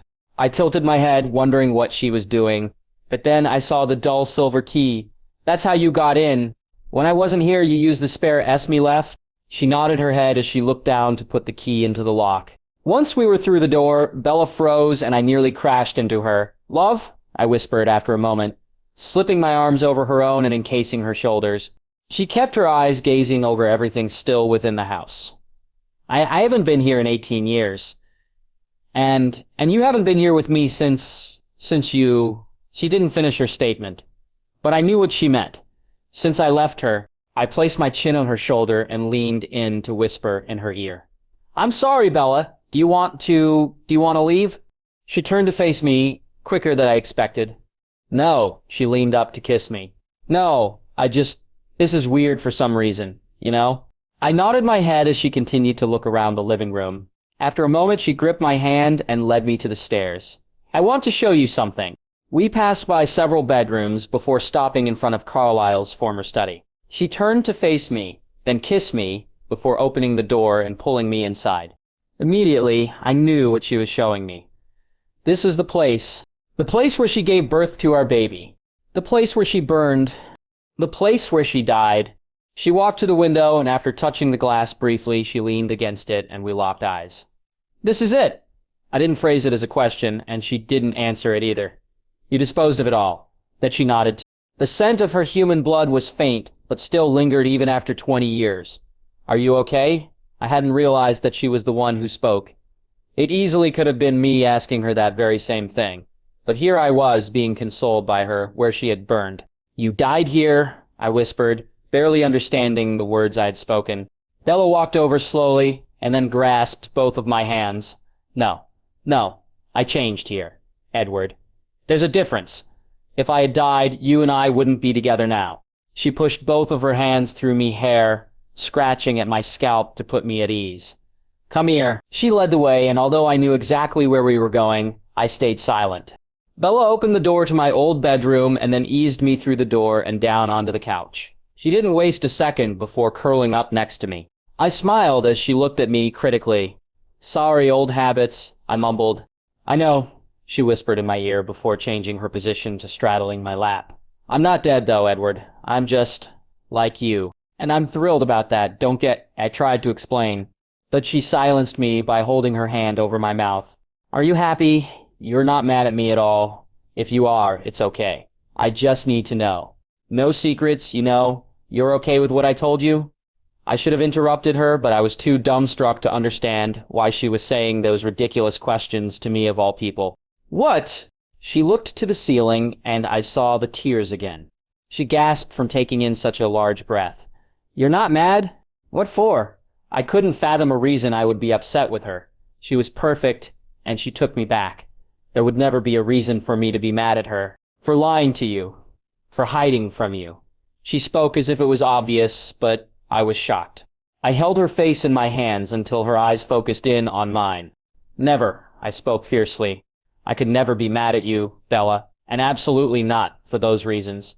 You protected yourself and Renesmee. I can't be mad at that. Bella sighed before looking at me with determination. She kissed my lips before drifting to my cheeks, forehead, chin, nose, and then down to my neck. I hummed under her touch, but stiffened when she began unbuttoning my shirt. What are you doing? It was a stupid question. I knew what she was doing, and I wanted it. I wanted it badly. More than anything else in this world. I wanted her more than anything else in this world. I wanted her! Bella laughed, but didn't stop until my shirt was completely open and her hands slipped underneath and then up onto my bare shoulders. I thought it was obvious, Edward. I hesitated, not knowing how to approach the situation. Again, she surprised me. It's okay, Edward. She looked me in the eyes again. It's more than okay. I love you, and this is perfect. You're perfect. And for some unknown reason, you want me and I want you. Just as much, if not more than that. She kissed me again and pulled my shirt away before lifting her own shirt over her head. Tell me this is a beginning, she whispered, her voice cracking. I paused, longer than I should have. I know, but I was trying to think of the prefect thing to say. I needed a comment that would stand up next to hers. I pulled her right bra strap down and planted a line of kisses where it had lain. No, it's not. We had an interlude, an intermission, but now it's continuing on. I kissed her glorious lips. Forever. She sighed happily as I repeated the process on her left shoulder as well. Bella POV, hours later, we lay on the floor next to the couch. It proved to be inconvenient after a while to stay on the small surface. The sun had risen early, and now it was fading away again. We hadn't talked since we had shed our clothes. At least about nothing of consequence. We weren't tired and probably didn't need to stop. But lying next to Edward was nearly as good as making love to him. He held me to his chest and stroked my back. Sometime during the day, he had brought out a blanket, and it was now lying over us while I traced patterns on his chest. Occasionally he would sigh and I would feel him shift to smell my hair before kissing my forehead. We hadn't looked each other in the eye for the longest time. I knew the silence wouldn't last forever, and by no means did I want it to, but I somehow found it hard to speak and ruin the bubble we were currently basking in. You're far too quiet, Bella. What are you thinking? He was nervous for some reason. But then again, so was I. I love you. I spoke without changing my position at all. I had said it countless times over the past hours, but I couldn't think of anything else to say. I couldn't bear to ruin everything. Are you okay? Happy? I mean, my brain felt like goo for a moment. How could I not be happy? I hadn't realized I had projected the thought till he let out a sigh of relief. Oh, thank God. I shifted then, pulling the blanket to cover myself while still leaving enough for him as well. Do you really have to ask that? It's been a long time. I wish I could say that I can read you just as well, but I can't. You seem nervous. There it was, he read me fine, but he assumed the wrong cause of my nerves. You do read me well, Edward. I'm nervous, but not because of this. I gestured to us still naked within a blanket. You said I died. Do you really feel that way? I barely got the words out before he grasped my face, that I had apparently turned away from him to look into his eyes. Bella, you know that isn't true. I flashed back for a split second to how I felt before. I'm selfish enough to want you forever, but I always thought you were too good for this life. I nodded, but dropped my eyes from him. You could have died so easily. You could have figured it out too late and been sent to a hospital, and they would have had no idea how to save you. You could have been alone when you went into labor. You could have not found the venom or passed out before you could have used it. Angela could have not guessed correctly in helping you. Hell, it could have been too late to change you. He rushed through the various outcomes before I looked up and began running my fingers through his hair. I hoped to calm him with my actions and words, but he begged me with his eyes to stop. I could have lost you so easily, Bella, and not even known it, and not known about Renesmee. I should have been there. I should have taken care of you like I promised. Both of you. I kept running my fingers up and down his scalp, but I could see the tears in his eyes. Okay, Edward. It's okay. I don't feel that you died, but you could have. Bella and I can't bear that thought at all. I love you too goddamn much. I was shocked by his language, but I couldn't disagree. Right back at you, I said as I kissed his eyelids. I held my arms around him for a long time, and he didn't stray from laying his head on my shoulder. Every few minutes he would kiss where my neck meets my shoulder, and on the 33rd pass I laughed, interrupting his actions. Sorry. It's fine. He leaned back to look at me. The blanket had shifted during our conversation, and we were now pressed together without it. He stroked up and down my back. I think we've both said that enough, though, don't you? Absolutely. I pressed my lips to his before lifting myself up and beginning to redress. What in the hell are you doing, getting dressed? For a moment, I was scared. He actually seemed upset in his voice, but when I turned, he was smiling. I sighed in relief before pulling on my panties and clasping my bra. We have a week. Edward, and the sun is about to set. I threw his boxers in his face, and he grinned evilly at me. We have some people to check up on. He nodded before dressing quickly. Ismay, POV. I tried not to laugh as Alice paced in front of the couch. Renesmee snuggled into my side as Alice continued her rant. I cannot believe them. They lied to us. How dare they? She turned around and continued to pace. How long have they been lying? My God, they purposely were trying to make us feel guilty. Oh, I'm going to kill them when they come back. If they ever finish what they're doing. Ugh. It was incredibly difficult to not laugh. She wasn't paying attention to any of us. I looked to Jasper, who was sitting next to Rosie and Emmett, smiling slightly at his wife. I nodded my head towards her, and he got up. Alice, relax. She looked at him as if he cut her credit cards up, right in front of her. I know you're mad, but look at it from their point of view. Again, she looked at him as if he had banned her from every mall in a 10,000-mile radius. Are you kidding me right now, Jazz? You cannot be serious. He sighed while holding her by her shoulders. I am, and deep down, you know I'm right. I'm sure it was a lesson that they hoped you would learn. I felt Renesmee still beside me, completely ridden with guilt. Let's go hunting. You'll think more rationally afterwards. She glared at him, but relented, although she did shy away from his touch. Once they were gone, everyone laughed. Emmett and Carlisle barely contained themselves. I looked over at Renesmee, and she was the only one not laughing. What's wrong, sweet one? I whispered as I combed her hair back with my fingers. Mom's never lied to me before, she mumbled. Carlisle leaned towards us and lifted her chin. Bella's your mom, but she's still Bella. As much time as you've spent with her, you still don't know every side of her. Neither do we. She loves you, and nothing will change that. Renesmee nodded and laid her head on my shoulder. With that being said, you cannot manipulate her. He laughed to show he wasn't mad, and she smiled, while nodding once again.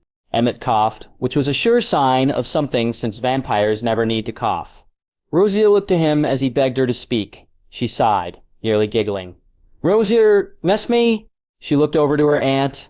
You shouldn't manipulate anybody, really. It's not the most attractive trait, even though we all do it to some degree. Rosie looked confused until Rose tilted her head towards her husband. Rosier looked scared for a second before standing up and walking over to Emmett.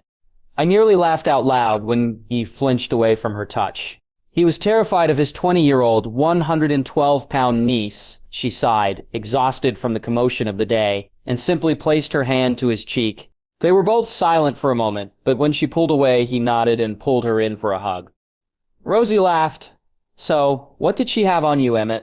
Emmett froze, looking at Renesmee with desperate eyes. I promised him I'd never tell, Renesmee laughed. Damn, Carlisle muttered, all eyes focused on him. What? I was curious. Renesmee laughed and held out her hand for me. What, sweet one? Can you sit with me until I fall asleep? She looked sheepish, which I attributed to her being fully grown, asking for her grandma to tuck her in, but I had no intention of letting her take back the request. I had missed too much time and would gladly sit with her every night if she liked. Of course, I pulled her to my side and walked with her upstairs to the room. Alice had so discreetly decorated for her whenever she stayed over. Bella POV. Where to first? Edward questioned as he began swerving through the trees back to the main road. I looked out the window, knowing the list of people I wanted to see. Actually, there were only 2 people that I needed to see.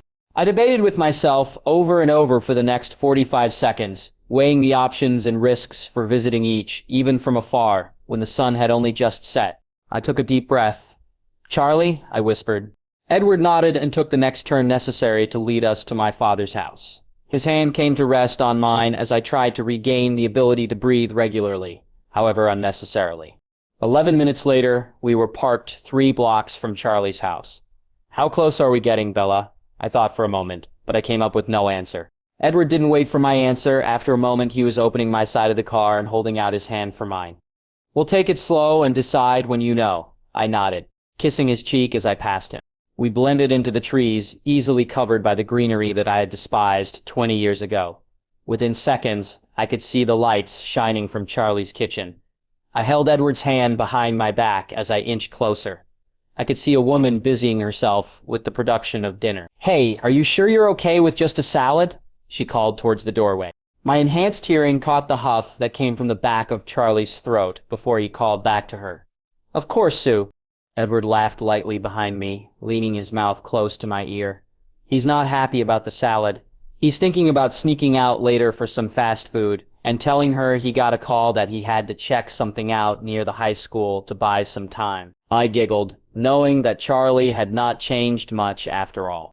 It had been months since I had talked to him, nearly as long as Edward had come back into my life. I was well aware that Charlie had remarried. He had been seeing Sue for about 16 years, and they had married 7 years ago. He had begged me to come home for the wedding. It wasn't going to be anything big, but he wanted me to meet my step-siblings and his new wife. I wanted to come back, of course, but how could I? I had never aged, and I couldn't leave Renesmee alone. You haven't called him in a long time, Edward whispered in my ear, and I instantly felt guilty. He misses you so much. He's thinking about me? I knew the answer before Edward confirmed it by nodding into my shoulder. I grasped his hand tighter as I moved away from watching Sue in her domestic glory and on to the side of the house where I could see into the living room. My breathing halted as I looked into my former home at Charlie, my dad. He was withered, but strong. His wavy hair was peppered with gray and was combed back in his traditional, official fashion. He was wearing a navy blue button-up shirt with a pocket on each side of his chest, both pockets completely filled with pens, paper, badge, and other things I could not decipher from my location. His pants were regulation from the police department, that much I was sure of. He leaned back in the same recliner that he had when I had lived with him. There were patches over frayed material long since deteriorated. His right hand held the remote control up, searching for a decent game to watch either before or during dinner with Sue. He grinned as he found a Seahawks game from 1984 on ESPN. I remember that one, he mumbled as he leaned back and placed the remote next to his right leg in between the cushions. I smiled, nearly shedding tears at the sight of my dad acting in his normal fashion.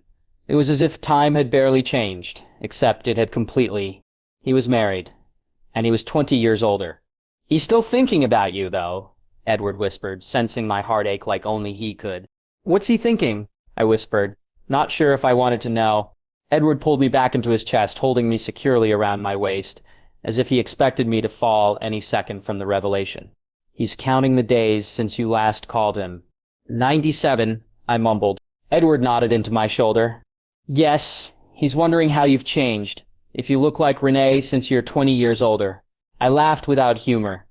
He's also wondering if you're happy, if you've found someone that makes you happy, or at least friends that you trust. He worries that you're all alone, Bella. I sighed, leaning back into Edward completely. I want to talk to him. Edward shifted me in his arms, fishing out his cell phone, but I halted his movements with my own. No, not on the phone. I want to talk to him in person.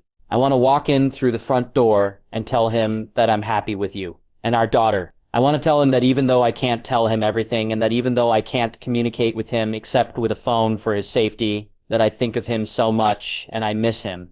I want to assure him that I didn't have a choice in abandoning him and that I love him. I felt the sobs as I finished my rant. Edward turned me around so I could sink into his chest. He didn't say a word as I completely fell apart. I shifted as a growl sounded behind Edward. I was immediately placed behind him as he sunk into a couch. Bella, go, please. Not a chance. As I spoke, the source of the growl came from between several trees into our view. The creature appeared to be a wolf, but it was massive, roughly the size of a horse. A muscular, fur-covered horse. It's not what you think. I was about to respond until Edward held up a hand and continued to speak. We didn't come to fight or attack. We just came to check up on him. The wolf growled again loudly and I realized Edward wasn't speaking to me. I heard Sue drop a plastic bowl before telling Charlie she was going out to get something from the car. She sounded rushed, frazzled, maybe. I am Edward Cullen. Please, let me explain. Edward tried to push me behind him more, but I refused to budge, wrapping my arms around his waist. Sue broke through the brush, glaring at Edward and me before turning to the wolf and speaking. Leah, go. They're fine. You knew they'd come sooner or later. The wolf, my apparent stepsister, shifted before bolting through the woods and ultimately disappearing. Bella. It wasn't a question, a statement of fact. If anything, I nodded. I guess I was right, she sighed. Edward turned to pull me behind him, yet again, but I pushed him back to take a step closer to Sue. She watched my approach, but didn't move an inch. You know what I am, don't you? Of course, I do, she smiled, but it didn't reach the eyes. Why are you back, though? I wanted to see how he was. How long have you known what I am? I couldn't help but ask. Obviously, some legends were truer than I knew, werewolves included, but how could she know I was a vampire? Since I began seeing your father, it wasn't hard to figure out. You were a part of the Cullens for so long, and you disappeared so soon after them, it seemed obvious to me. I nodded before asking if Charlie knew. Of course not. He wouldn't know what to do with the information. He's perceptive, annoying so, she whispered under her breath, and I immediately was on guard. Edward spoke, just for me to hear then. You misunderstand, Bella. He's suspicious about the wolves, and specifically her children, Leah and Seth, but she loves him more than anything. She meant nothing else by that remark. I nodded, feeling slightly better about the comment. He can't handle seeing you, Bella. Sue spoke again. You haven't changed from the last picture he has of you on our mantel. I shifted back to Edward's arms. It seemed I was meant to stay there. But Bella, she hesitated and her voice shifted to a maternal tone, almost. Call him more. He misses you so much. He doesn't tell me often. He pretends he understands more than he does, but it kills him that you're away and never visit. Whether you chose this or not, you owe him that. I nodded and she began to walk away, back to the house.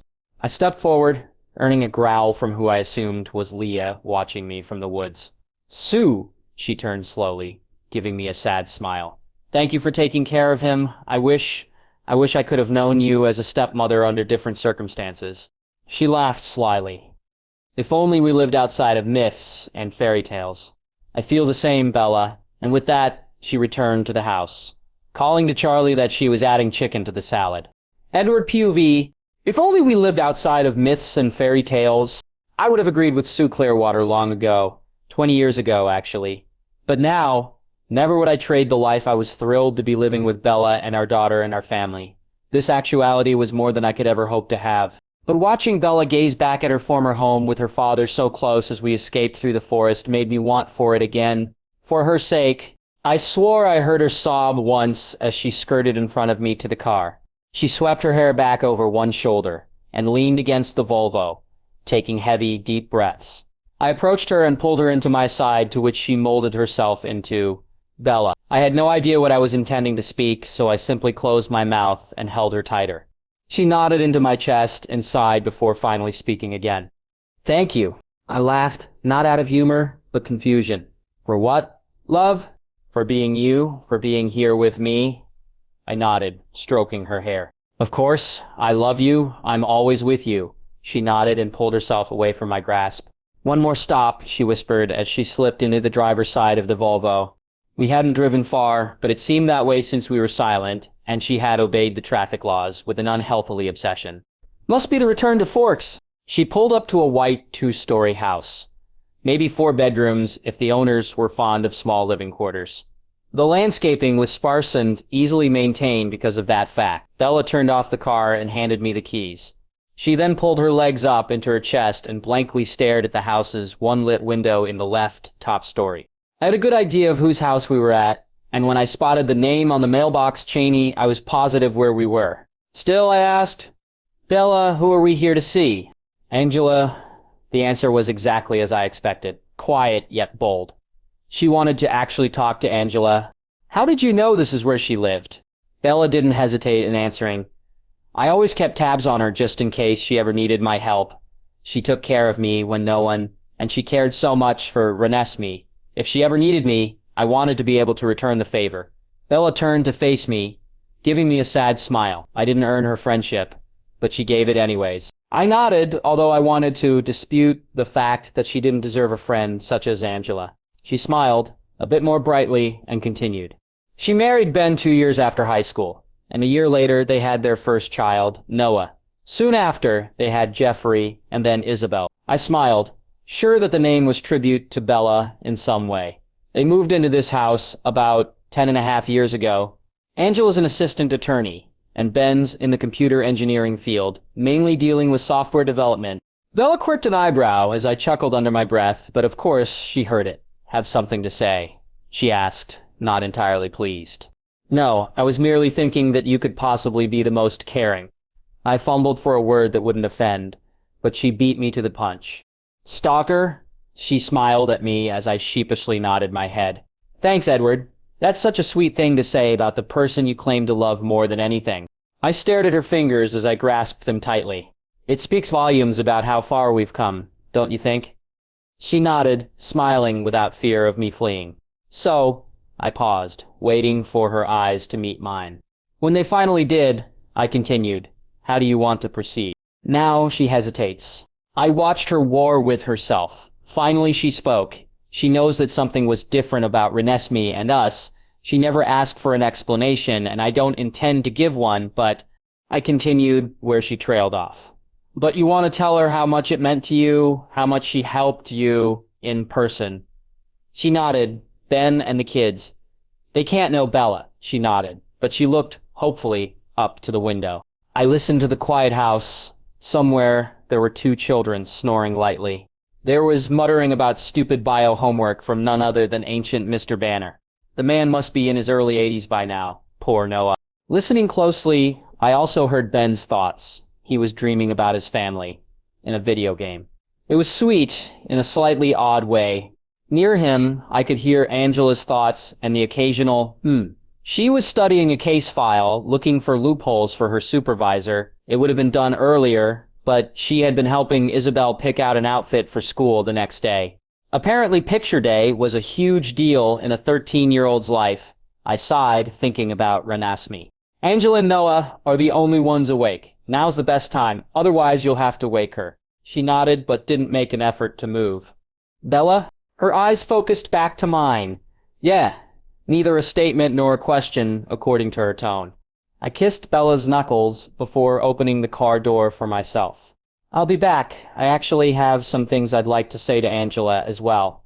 I sighed, looking at my watch, noting the lateness of our visit. Slowly, I knocked once, twice. "Really 1 in the morning someone knocks?" Angela's thoughts were suspicious, but not threatened. I smiled, remembering she is a Forks native through and through. Noah didn't even acknowledge the sound in the slightest. Angela came down the stairs, slowly, finally starting to feel uneasy about answering her front door at 1 a.m. without her husband at her side. I turned to see how Bella was doing, but her eyes went past me straight to the door being opened. Wow, it was hushed, quiet in volume, but loud in acknowledgement. Her thoughts were rushed, and I nearly couldn't keep up with the theories she was confirming and denying with the discovery that I had not aged over the last 20 years. Angela, she quickly regained her composure and shut the door as she came outside to face me. It's really you. Her thoughts were more verbal, more astounding, and more expletive. Bella, she had your, right? You must know. I nodded, smiling slightly. That's why we're here. I wanted to thank you, Angela. You have no idea the gratitude I feel for what you did for them. I could have lost them and not even known it. I can't put into words what it means to me. If you ever need anything, I will find a way to help you. She smiled before speaking.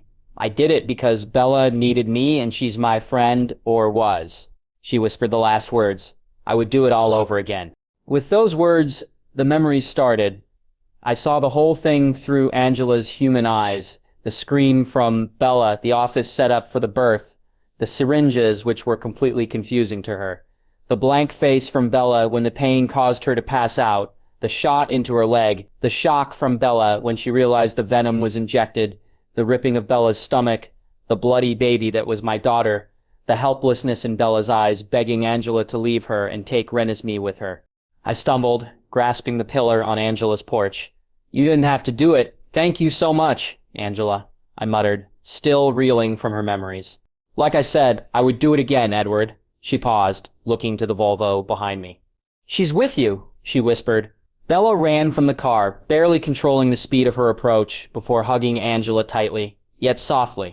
I watched as sobs rocked Bella's body. She chanted a low thank you, in Angela's ear. After several minutes, they pulled apart. I can't explain everything, Bella spoke. You haven't changed, at all. Bella nodded. I can't explain that. I would if I could. You two are together, Angela smiled, nodding that she understood that explanations couldn't be shared. Yes, Bella wrapped her arm that wasn't holding on to Angela around my waist. What about Renesmee? Angela's smile faltered for a second. Wondering if this was the bad news part of the conversation, Bella pulled my wallet from my back pocket, stealing the picture she had given to me and giving it over to Angela. Wow, she looks so much like how I pictured a perfect combination, Angela whispered, lightly fingering the photograph. She's 20 now, right? Yes, she's wonderful, determined. Bella smiled at the comment. I knew that when she was born. Angela nodded. You all have to leave, don't you? Both Bella and I nodded. I'm not surprised. I am glad you finally found each other and that I got to see you again. She held up the photo to give back to Bella, and Bella hugged Angela again. Keep it. She's your goddaughter. You need a picture of her. Angela whispered a thank you, fighting back tears. Goodbye. Goodbye. I reached over Bella, gaining Angela's attention. I mean it. If you ever need or want anything, all you have to do is ask. She nodded, although I could tell she would never ask for anything. A hefty scholarship for Noah, Jeffrey, and Isabel may be some sort of repayment. I opened the car door for Bella, and then sprinted to the other side. Back to the house? I questioned. No, I turned to face Bella as we drove. I know I said a week, but let's go home. I smiled and pulled her hand to my lips to kiss. Home. Bella POV. I nearly wanted to sleep. It would have made the trip that much faster. Once I had decided that my unfinished business in Forks was, well, for lack of a better word, finished, I just wanted to go home with Edward to our family. I don't know what I expected when I moved to Ohio months ago, but this wasn't it. I never expected to be with Edward again, and I never expected for my daughter to become a scheming mastermind. I never thought that I missed them all so much. Absence from them seemed to cloud those already fuzzy memories, I suppose. I could find no part of me that regretted anything that had happened in my life. Nothing at all. It was true that I missed time with Edward and the rest of them, and I couldn't deny that I wished they had been with me to watch Renesmee grow and help me with the change. But still, there was no part of me that regretted how it played out, because the end result was so beautiful and perfectly fitted to who we had all become. I hadn't changed as much as I thought I had. Edward was right. I changed because I grew up, which would have happened with or without him, and with or without changing into a vampire. And just as I was wrong about that, I was wrong about Edward not changing at all. He changed by becoming the man I always knew he was. The man who believed he was a monster without a soul was gone, and I couldn't be more thankful. He was truly Edward now. I couldn't wipe the smile from my face for the entire time we rode back, and I had a strong assumption that Edward was beaming because of that. Every now and then he would chuckle and kiss my hand or rub my thigh in comfort, not that I complained. "What is so funny?" I leaned over to kiss his cheek. He chuckled again. "Nothing. I just love to see you happy." "Well, I love the fact that you're the one making me happy." I turned his face to kiss him quickly. He sighed, turning back to face the road. "You can't keep doing that, as much I like it. I'll have to pull over before long, and we're almost home." I sighed. "Then maybe you should pull over." He turned, and I winked. He groaned, before pulling off into a secluded spot. "Good thing it's dark out." After not too long, we were resuming our trip after our brief, but fulfilling detour. It didn't take long to get to the Cullens' house. Before we even turned off the engine, Renesmee, Carlisle, Emmett, Rosie, and Jasper were in the yard smiling. Edward smiled at me before kissing me quickly and then speeding over to my door to help me out. I took his hand and brought him over to Renesmee and Carlisle. They both embraced us. "Thank you for taking care of Renesmee," I whispered to Renesmee. She pulled back, sweeping the hair from my face. "You never have to thank me for taking care of my granddaughter, dear." I smiled as she embraced me again. She then whispered in my ear, "After all, I expect to be doing it whenever you and Edward escape again. You may leave her with us whenever you need to, Bella." The way she spoke, I nearly wanted to blush at what I could have sworn she insinuated. Carlisle hugged me as well, before Emmett grabbed me and swung me around as if I was a rag doll. I heard Edward let a warning growl erupt, but I merely laughed. "It's nice not having to be careful, right, Bella? No fear of breaking tends to make the sex better. Am I right?" He raised his eyebrows up and down, and I nearly thought he was waiting for an answer. "Whatever, Emmett." I shook my head, looking at Edward's smug expression. "Really? Not what I expected, Edward." I expected a verbal smackdown, if anything, but it seemed that Edward was proud of the assumption Emmett made. "Ignore them. I'm glad this all worked out for you, Bella." I whispered a thanks as Rose swatted her husband away to embrace me quickly. Jasper was standing off to the side. I walked over and smiled. "Don't I get a hug?" I asked, and before I could even pout, he had me in his arms. "Of course you do," he whispered in my ear. "Aw, Jas, such an emotional homecoming." I laughed. I looked to all of them as Jasper released me, and Edward wrapped an arm around my waist. "I'm sorry." While Emmett, Rose, and Jasper just nodded, Renesmee looked confused. "What for, dear?" "For making most of you feel guilty about your interference at the dance. You were just trying to help. And I know you were up against a pair of masterminds. You didn't really have a choice." "No kidding," Emmett muttered. I laughed, but then I heard a tiny squeal of excitement. When I turned around, Renesmee was staring at Edward and me locked together. She looked thrilled but hesitant. I sighed, looking at Edward, who only smiled back. "Oh, come here, baby." She ran right into my arms. No one would ever believe she was my daughter's sisters, maybe. But we looked the same age and size. "I'm sorry, but," she whispered quietly. "I know." I stroked her hair before pulling her back to look at me. I lifted her chin to look into her eyes. "I'm sorry, too. But you understand why I left, right?" She nodded. "I'm the mother, Renesmee.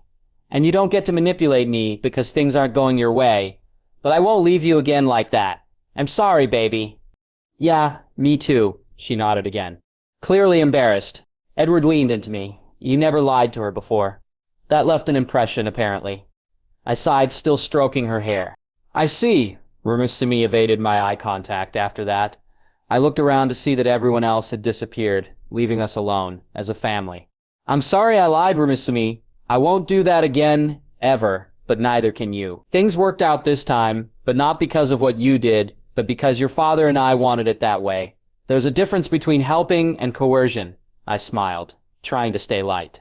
Edward tilted Renesmee's chin so he could look at her. "Your aunt isn't always the best role model, and you're old enough to know the difference." She nodded, looking down. "With that being said, I'm not upset." He smirked while we both looked up in disbelief. He laughed. "I'm sorry, Bella, but her heart was in the right place. And that does count for something." She just wanted all of us to be a family.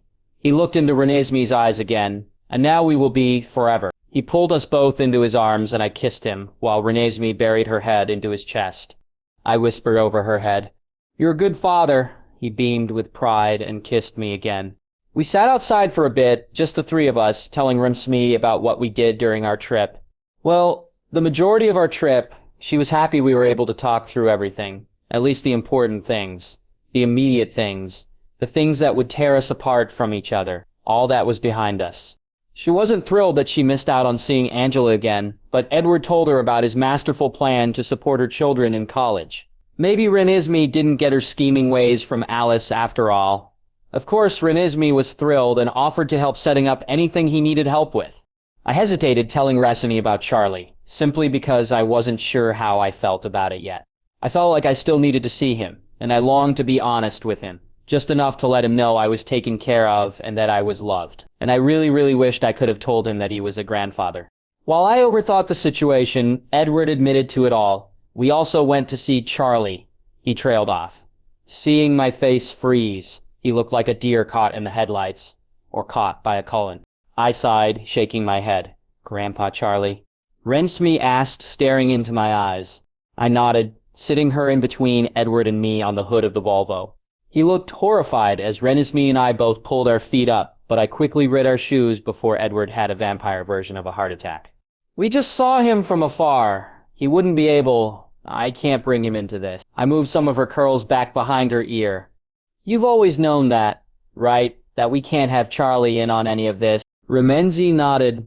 But you miss him so much, Mom. How could you go so close and not see him? I shook my head, knowing if he had been alone and had Edward not been with me, I probably would have approached Charlie and he would have probably had a heart attack. It's not fair to my dad to let him get close to me again and then put him in danger or just up and leave. Edward reached over to clasp my hand in his. Renesmee looked at our hands over her lap and smiled. Edward squeezed my hand and I looked up. Bella, maybe we can find a way. I shook my head. No, it's not right to tempt fate, or the wolves. I smiled, trying desperately to assure him, but it seemed that I was failing. Wolves? Renesmee asked, trying to hide her smile.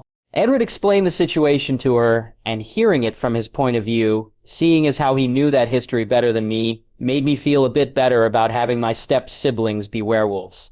Or at least it made me feel better knowing that they could take care of Charlie. Wow, Renesmee looked completely shocked, but intrigued. Great, she always had a thing for the mythical. I gotta go talk to Rose about this. As Robinson ran inside, Edward pulled me over and onto his lap. I rested my head on his shoulder as he played with my fingers. After a few moments of silence, comfortable silence, he spoke. You know, we could figure something out. Maybe we could figure out a way for Charlie to be in your life more without seeing you in person. There's technology now that could... I interrupted him by pulling his lips to mine. After I pulled away, I turned in his arms to hold his face, with both hands. You are wonderful, I sighed, and he smiled. But I don't think so. At least not yet. I need to just talk to him more first. See if he can handle anything more than that. I want to tell him about you and Renesmee, but I'm not sure if he can handle either of those bombshells. I laughed. He pulled my hand away and concentrated on playing with my fingers again, because I left you 20 years ago, knocked up, even though I had no idea. And you never told him you had a 20-year-old daughter, who's immortal, even though he probably doesn't need to know that. I nodded, laughing. Why are you laughing? He began to laugh too. Because who the hell could even make this stuff up? He continued to laugh, pulling me closer. We have such a ridiculous life, but I love it. Edward whispered in my hair. Good, because it's never going to change. I sighed. Good, I thought for him to hear. He sighed, nuzzling my neck. What? I muttered, running my fingers through his silky hair. He pulled his face back from my hair and smirked. I really want to stay like this, but someone is waiting for us to make an appearance. He looked to the house. Alice. Alice, he agreed, while I shook my head. She expects us to apologize. I felt my mouth drop. Excuse me? Apparently, she believes that we were more deceitful than her, and now she's pouting. He shook his head. No, I'm not. We both turned to see Alice looking at us with her hands on her hips. I looked up to see Jasper shaking his head while looking at the open window that she must have jumped from. He looked away, but I saw the hint of a smile on his face. I sighed, knowing this could either go one of two ways, and I was all for the easiest and quickest route. Hey, Alice, I missed you too, I smiled. Don't you dare. I know that you hid from my visions and lied. How'd you do it? She threw her hands up in defeat, and both Edward and I attempted not to chuckle at her behavior. Don't you dare laugh at me, she pointed a finger at the both of us. I looked to Edward. Just go with it, okay? I thought, and he nodded. Alice, we're sorry. We may have been a bit bitter for your liking, but being manipulated isn't something either of us accepts. Well, especially when you involve our daughter, Alice started to smirk, as Edward wrapped his arms tight around my waist, nodding into my shoulder. Can you see where we were coming from? You weren't even going off a vision, you were scheming blind, Alice. Alice continued to stare, while I traced Edward's knuckles with my fingertips.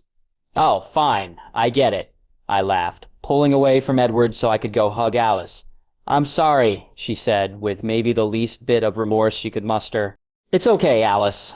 I pulled back to look into her face. But if you do it again, whether you involve our daughter or not, I will kick your tiny pixie butt. I think I may have finally caught her by surprise, as she looked disbelievingly at me. She collected herself quickly, smiling slowly.